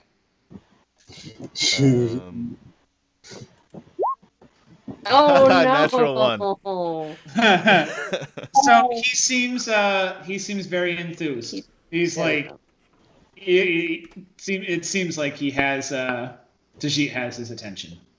Okay.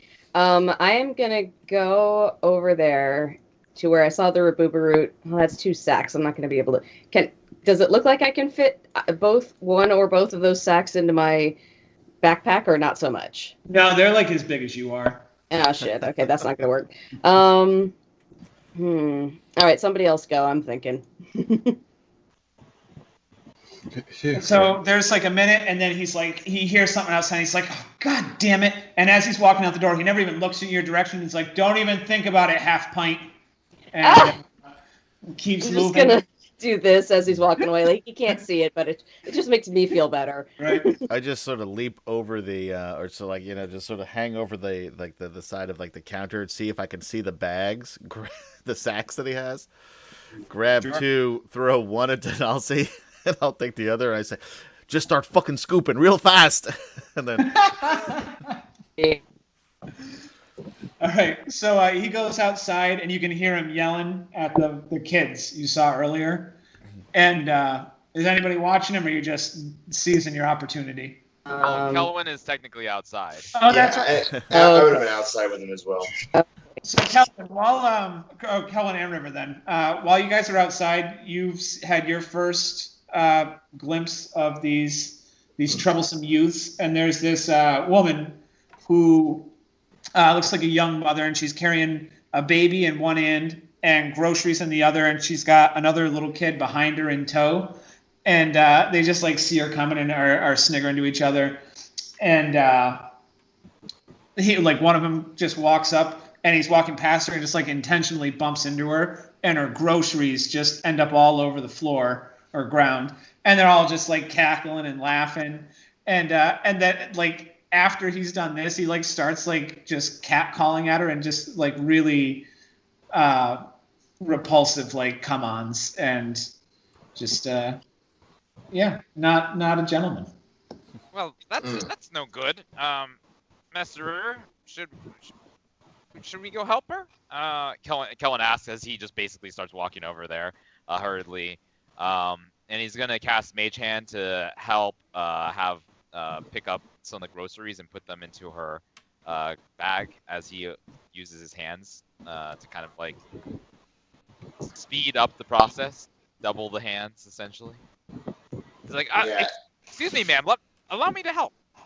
So someone, there's a rock like whips right past you and hits the building, and they're like, "Hey, we can help her. No one asked for your help. Get out of here. We're taking care of this." And that's when Janari comes out because he heard the rock hit his building, and he comes out yelling at him, and you can tell just from the whole way the thing unravels that it's routine. Like, where you hear like a parent yell at their kids, and you can tell that it's just like something that is just happens all the time. And we've talked about this, Yeah, it is, and they're just like laughing at him, and he gets hit with like a rotten piece of like tomato, and he manages to disperse him, and not like the woman is left, and you can help her pick up her groceries, and she's just like a combination of like she's upset and distraught about the whole thing, but she doesn't have time to be like, and she's just so tired that she can't even be properly upset anymore because babies will just suck the life out of you. For like This sounds oddly specific. Dyrus. that's I've been there, man. Yeah. A baby and a toddler, and yeah, she's it's a tough life. But then so Gennari comes back into the shop and he's wiping tomato off his shirt and just cursing under his breath. When he's coming back, sacks that we have filled, by the way. Wait. So you guys cut out right when we were doing that. So you grabbed one of the sacks and threw them at me, and then you grabbed the other sack of Rabuba root. And what else was happening? I said We have- fill. No, I said fill the sack fill. with the Rabuba root. Okay. All right. These sacks. so Okay, cool. while he was walking over to the door, right, I would have been engrossed for like a couple of seconds. Then I realized that he got up. So I would have been shadowing him in a sense. I would have picked up the dagger and gone over. And when he's finished with the thing, I want to put my hand on his shoulder. And when he turns around, I'll have the knife up like this. And I'll be like, you didn't play. Do you want to go first? You go first. No, I insist. And I start pressing it up in the chest. I insist. So he grabs your hand, the hand with the dagger with one hand, and he kind of opens up his jacket. And you see like just like a short sword on his side, and he's like, he doesn't say anything. It's just you get the message. Or do you? Yeah, like this is a question, a legitimate question. Anybody else would get the message. You interpret it as you see fit. What's that? That's not part of the game. I play a different game. Oh, what's that game? Fools. Oh, I'm very interested in that game. He's kind of losing patience with the whole thing, and he kind of like pushes past you and back into the shop. And sees. I guess. What are we doing? We're shoving. We're just fucking taking the Rabuba root, aren't we? Yes. Great. Cool. Give me a dex save. Both of you. Thieves. Excellent. Nice. So you are able, like, you hear the door open, and you just are able to, like, stop what you're doing and slide the sacks, and they're not filled, but he didn't see you. I keep just a handful, just in my right hand as I'm sort of hiding the bag behind my back. All right. So yeah, he's back. He's got the kids are terrorizing him, it seems, and. How much were we able to scoop during that time? I'd say between the two of you, you each filled a sack. Like, you probably have a little over half a sack between the two of you. Okay. A quarter in each. I just sort of, with my back to the wall, say, well, on second thought, the restaurant industry is a very volatile, small business, and they never last more than 3 years anyway. So I might try my hand at something else, and sort of like just sideways walk toward the door, not at all suspiciously. Give me a sleight of hand. 10. Okay.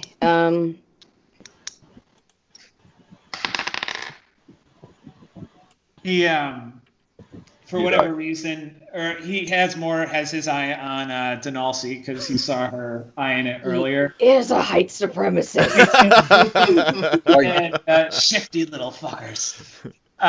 You managed to sidle out with your quarter sack. All right. I just take my handful that I was going to use as a last resort, and stick it in the bag. All right. I'm gonna look up at the shopkeep and try not to draw any attention to my own, quarter-filled sack. And I'm just gonna be like, from one herbalist to, well, I wouldn't say another, but you seem to have herbs in stock.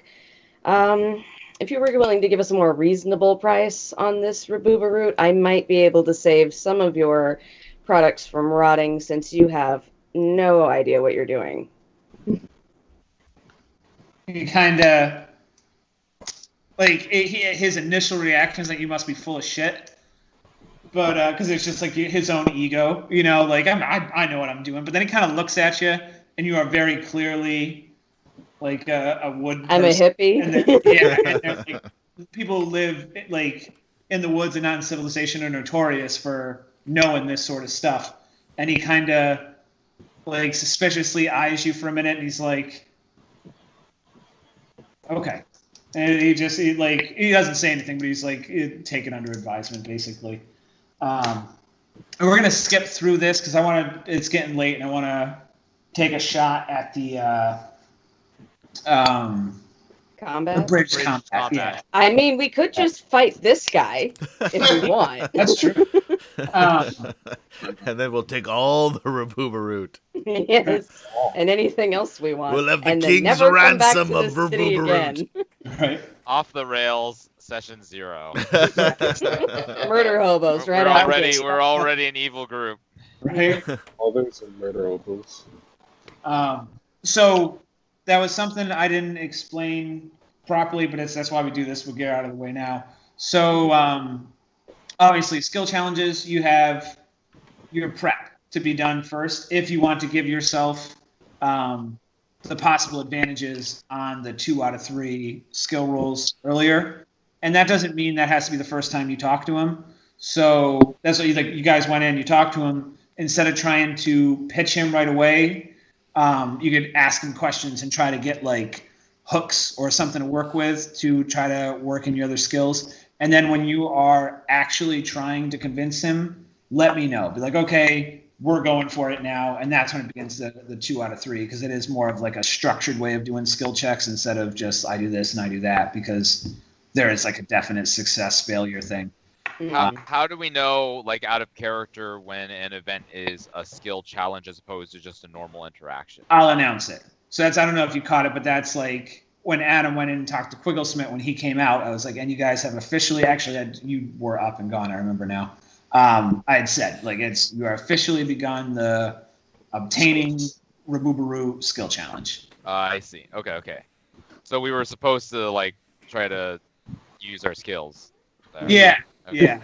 So it'll take a couple. I'm sure there's going to be a learning curve, but essentially what it is it just your job is going to be either to convince him in one way or another to sell it to you or to steal it from him.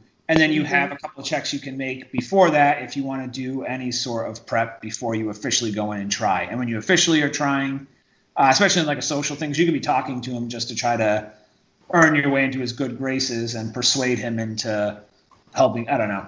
But just say, like, this is it. Like, we're going for it. And then that'll begin the official test, as it were. All right. So you guys all come out, and the kids have decided that they're bored, and they're going to fuck with you. Oh, these guys again. Oh, great. So Steve, you remember the dance that we were doing before? We're going to probably do some more of that, but maybe also punching. What are you teaching this person? I don't know if you're a good influence on him. I'm teaching him how to like take care of himself, man. How did it go? Oh, she taught me this. Yes. And then I'm gonna start doing it the proper way next to him. If he is a demon, this sort of vulgarity and dangerous behavior with him waving his weapon around is probably not good for anyone. I'm just saying. It's all about context, man. I'm probably about 40 feet away, waving my arms. Guys! I fucking got the Rabubaru! Let's go! Do I still have my half a sack too? Sure. Okay, cool. Did I actually tell him? You gave him so much to think about with, like, what the fuck am I doing wrong in my store? He just wandered out. Just walked out with it, just so nonchalantly, you didn't even notice. So now the kids are out there, and they're like, so we're sent on behalf of the town. We're collecting taxes. So we're gonna need your taxes. Kids? Yeah. This group of kids is saying. Oh yeah. Like they're not at all trying to be convincing. How many of course. them are there? Because there are Okay. a lot of us, right? So Yeah, they're there's trying to 5 pick a fight with us. us. Okay. Yeah. Yeah. All I right. go into my coin purse and I start. Of course. I'm gonna just grab your coin person. I'm just gonna be like, no, they're fucking with you, and now we get to fuck with them. And I'm just gonna look at them and just get my short bow out. Like, you really want to do this? And they're kids, so they're brandishing slings and just clubs that are essentially just tree branches that yeah. But they're kids, so they're stupid and they are not afraid at all. And are they tossing the rock up. mostly human, or what are we looking at here? Yeah, mostly human. All right, I'm just gonna use mold earth on the shortest one and just open up a hole underneath him, and that way he falls into it. And then also, as he falls in, I'm going to put most of the earth back, but not enough to submerge him. So his neck is neck up is out, but he's now buried up to his neck in freshly loose dirt and mud. All right. Let's see So here. mold earth. Oh, that was very nice. See, And I'm Can just you looking do at the rest of them y'all want to join him, or are you going to go fuck with somebody else? So you open the earth up and you start to put it back in, and he manages to just kind of move so that he's buried up to his chest, and has one arm out and the other is buried. But the one arm, he starts trying to dig himself up, and he's like, "Well, don't just stand there, get him!" And so let's see, Abridged combat. I say, bridge combat. Woo woo! I say, fellas, we can take care of this right here. Said you're looking for some coin. I've got some coin right here in A my rock sack. goes whizzing by your head. I say, look, I'm gonna give you some fucking coin. We gotta practice abridged combat, Alistair. Yeah. Railroad, accept it. So I walk up, I put my hand in the sack, pull out a handful of the ruba root, blow it in a kid's face, and then run. So Can- he just closes his eyes, and it has no effect whatsoever. He's just running away, and you get hit in the back with someone lets a sling go, and you get hit with a rock in the back. Are we running? Is that what's happening here? Oh, I see all of these things flying, right? These whizzing sounds, and I'm just Yep. Kelvin, you're up. I don't know. Oh, sorry. Go ahead. With Tajeet. Sorry. I'm like, I don't know what I'm doing, and I'm gonna raise my hand up and create a leash of lightning. I'm gonna whip it at one of the guys that how far away are they from us? They're 15 feet. I'm gonna They're step standing on forward. the other side of the road. I don't know what I'm doing, and I'm gonna just whip the crackling whip of lightning energy at him. I'm gonna cast lightning lure and target one of the poor children.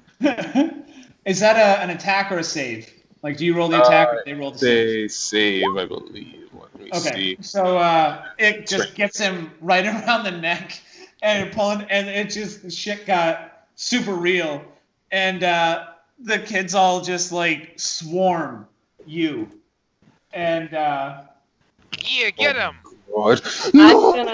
I'm gonna run around the outside of this little circle they're trying to make with my staff, and I'm going to try to trip as many of them as possible now that I see that they are attacking my buddy. So just double-handed quarterstaff, just tripping as many of these motherfuckers as I can. all right. Oh, no, so you no, go no. in, the first guy Man, that running with his sucks. club, and you trip him, and his swing just falls short. It kind of it brushes off. But there's two more right behind him, and they both just don't club Tajeet. They land solid hits. And the first one gets him in the shoulder, and the second one hits him right in the face. And you're hurt, Tajeet. You're bleeding from the mouth. And Kelwin, you're up. Kelwin has mixed emotions about this, because he's seen the potential demon getting beat up, but he seems relatively harmless at this point. So he's like, okay, I guess I guess we're fighting. As he watches Alistair's receding form, who's running away, presumably. But he will kind of out of his tiny outstretched palm, a globe of fire will slowly accumulate, and then once it's kind of fully formed into a kind of more of solidified mass, he hurls it sidearm style at the nearest child. And it hits him, and he just like bursts into flames and is running around like crying. I'm sorry. You didn't leave me any choice. Maybe you guys should stop, just stop, and we don't have to light anyone else on fire. You know. As the guy is running, the kid that's on fire, I'm going to use mold earth to open up another pit underneath him and then bury him neck up in there so that it extinguishes the flames, but he can't go anywhere. Like, he's just as fucked as the other kid now. But, he can still breathe, but he is not moving. Okay, you probably saved his life. Maybe. So, he probably didn't enjoy it because he's running, he's on fire, and blah, but yeah. So while I'm reeling from... Oh, go ahead. And then, Helena will fly off of Kelwin's shoulder and just harry one of the guys who is surrounding Tajeet, just to distract him. So it's basically, essentially, the help action. Sure. And then fly by and fly away into the air. I'll be reeling from this attack that they hit me with, like... Stay back! No, stay back! Stay back! And I'll my eyes will glow a very, very bright white. My hair will stand up for a bit as my voice echoes in this loud boom of force that trails in a circle around me. I'm gonna cast Thunder Wave and just like, stay back!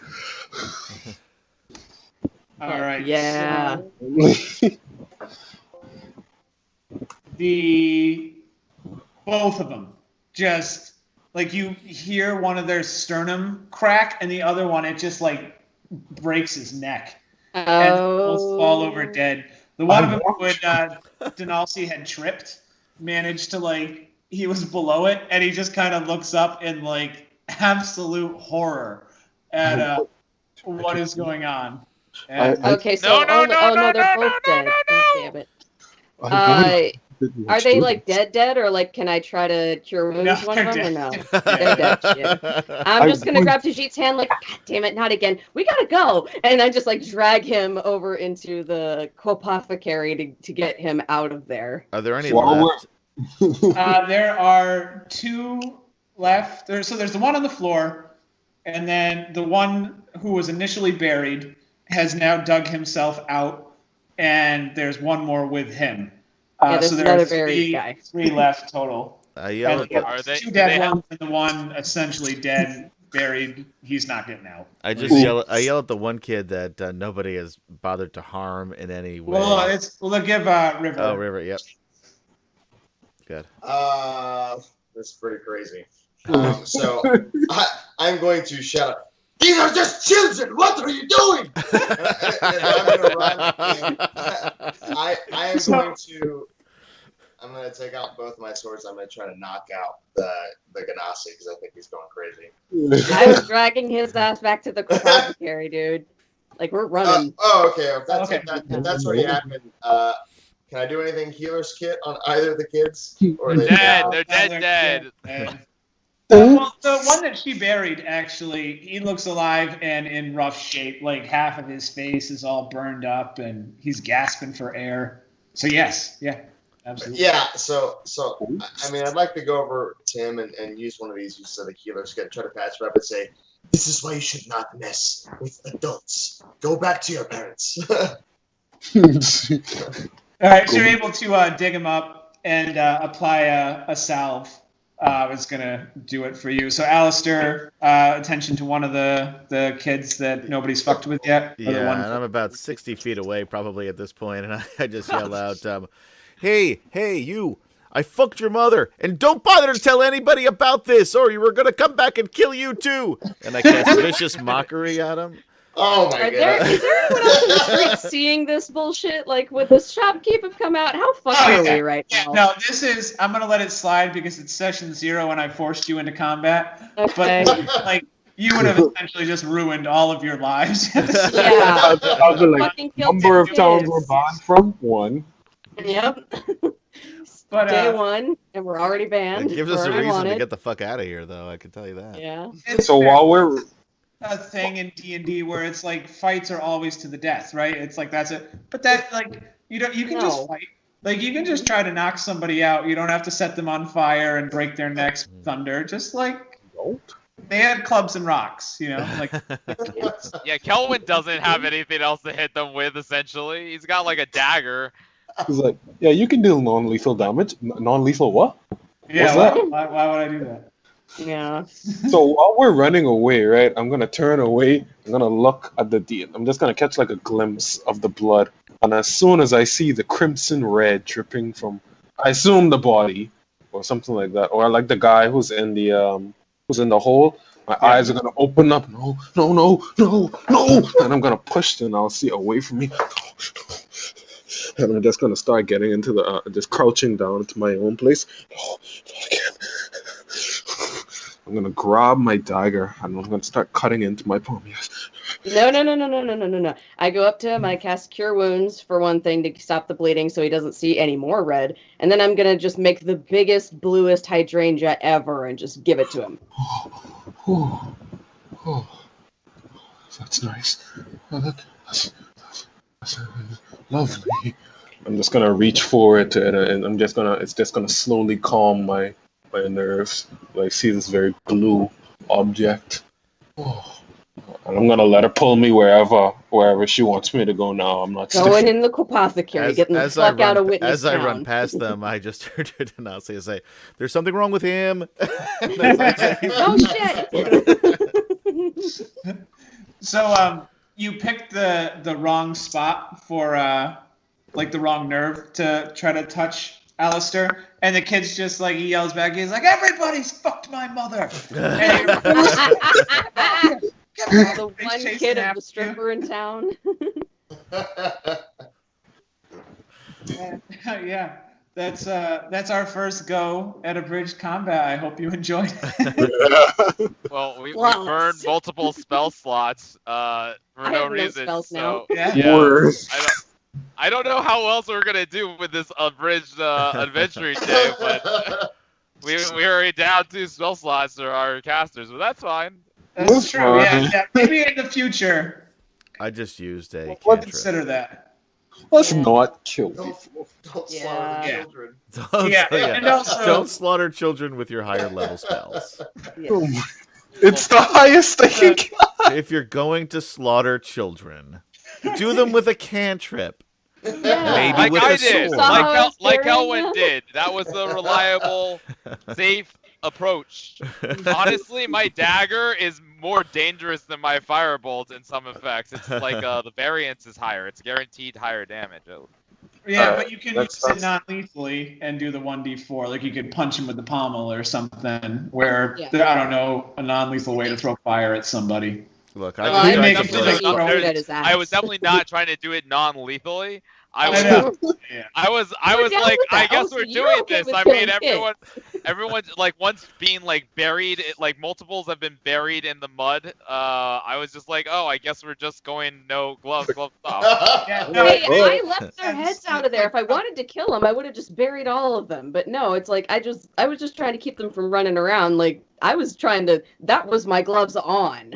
You have not seen we the need some sort of combat safe word. Maybe Multiple so. safe words. Yeah. that was probably Kelwin's first fight.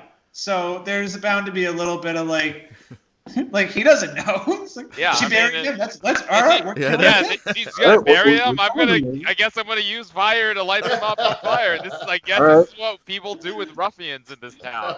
Right. Put them half in the dirt. We might as well put them all away. I mean, Oh, God damn it. Maybe my in the My future. character was not supposed to be the responsible one, but holy shit, she's going to be forced to be at this point. Yeah, just gentle suggestion. Maybe in the future, think about what you would say to a cop when they later asked I know, right? Murdered 4 kids. Like, well, they knocked groceries out of that lady's hand, and They looked at us Sorry, funny. thanks. They Yeah, they looked at us really funny. Well, to be fair, in a normal situation, I think Kelwin would have just run away. Oh yeah. As Alistair was. So because what are they gonna do? They're gonna chase us with their slings. Like eventually they're gonna stop chasing after us, or I'll just leave an illusion behind. Yeah, I'm aware that like I totally forced you into the situation so we could try it. I'm not like there's gonna be implications. Is this timeline canon? Like, are we starting here in session 1 or no? Give or take. So Okay. like, we murdered 2 children God before damn it.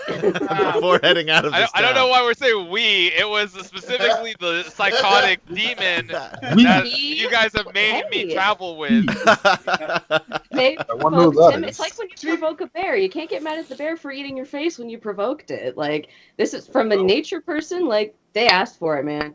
yeah, no, like You throw a rock at me and I break every bone in your spine. It's a fair trade-off. Yeah, Equivalent exchange. that's Hammurabi's code, right? Yeah. Yeah. A bone for a life or something like that. an eye. Exactly. But yeah, so I thought the whole interaction was fantastic. So I definitely want to keep this. Like, this is canon. This is how you guys met. God damn it. We'll tailor it back to you were able to get the babooba root, and but honestly, like I came up with it on the spot. So I don't even remember what it was. Yeah, I was gonna ask. How did that come about? Like, was that a plan? Yeah, I don't know. Like, if you guys wouldn't have fought the kids, then we'll just assume you. No, we murdered 2 kids. Now we got to get the fuck out of town. Yeah, basically. It's gonna shape the next 8 sessions trying to cover up and escape the murder of these children. But no, but yeah. So with the exception of brutally murdering these children, everything else happened as is, and we'll just assume that you successfully finished dealing with Janari and You got just have your to accept 1 full sack versus 2. Yeah. There you go. Or we'll just steal his wagon. You know what? We'll say you beat the shit out of those kids, and he'll give you the other sack because that's worth something to him. I guess. That works. And I did save some of his stock by telling him not to put those 2 things next to each other. That's true. He fucking owes me, man. That was I wish you would play my game. One day you'll find somebody. One day. Yes.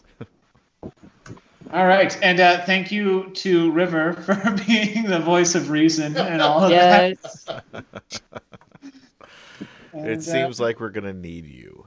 Yeah, and I also love the accent. Love everybody's voices, but the Tabaxi accent is perfect. And Phil, after Nordjor, I didn't know what to expect, and Kelwin, the voice is just fantastic. It's all like this was. I don't know about you guys, but I thought that was a great first the chemistry with everybody right off the. It's awesome. You guys were interacting really well. I'm super, super excited for this. Yeah. Yeah. So thanks Ditto, to man. those who watched. Apparently, I'm assuming not on Mixer, but possibly on the YouTube in the channel. future when you come back. Thank you. I'm sorry for my power outage. No, you can't control that, bro. No, yeah. Bro. No, it was. Yeah, I'm surprised to turn it back on so Yeah, you got back on time. Well, at some point at least. Got back in time to murder 2 kids. Yeah, you got back in time to kill children. Progress. I mean, in that situation, I feel like that is definitely what Tajeet would have done. Yeah. Especially, like, fucked up too. Like, of all of you, he was like rocked and seeing double, and like was a slap away from going down for the count. So yeah, they clocked him pretty good. I mean, they were wailing on him. Like, literally, he was kind of like a cornered animal in that moment. So. So this is and to teach... at least with Tajeet, we can actually use the insanity defense if we end up in court. So as a lawyer, I can tell you that only applies to the person who's insane. So. Okay, not- so you guys It- killed all of them. It doesn't Yeah, go. It what doesn't. you've It been doesn't saying. work for It acquaintances. doesn't work by association. We don't all get to be clean insane because one of us is insane. Yeah, we were. He set the tone, man. I don't. We know were about all. that. We were all very close to an insane person. So Yeah. So I think that counts. yeah. I mean, you can have guilt by association. Why can't you have innocence? By Since by association. Exactly. I don't write the rules. We just bring a fucking priest with us everywhere we go, and we can commit as many crimes as we want because we're innocent by association. Yeah. The Not a priest bad didn't idea. do anything, meaning we didn't do anything. Logic. Logic. All right. Well, All right, I will cool. see you guys next week. I don't want to keep you any later than I already have. We wind up going a little late, but And for those of Yeah. you watching, check us out at 9 p.m. Eastern Standard Time on twitch.tv/Wicked Studios LLC. Or if you missed that, go to youtube.com/Mr. AtomPL. That's RATOMPL. maybe a good. I bet you there's not a whole lot of Ravanna stuff out there. I bet you just Yeah, you probably search for Ravanna too. Yeah, that might work. it's easier to remember. Yeah. But yeah, and if you're watching, thank you, because Yeah. I hope you enjoyed it, and we'll try to keep it entertaining for you going forward. All right. Have a good night. See you guys next week. All right.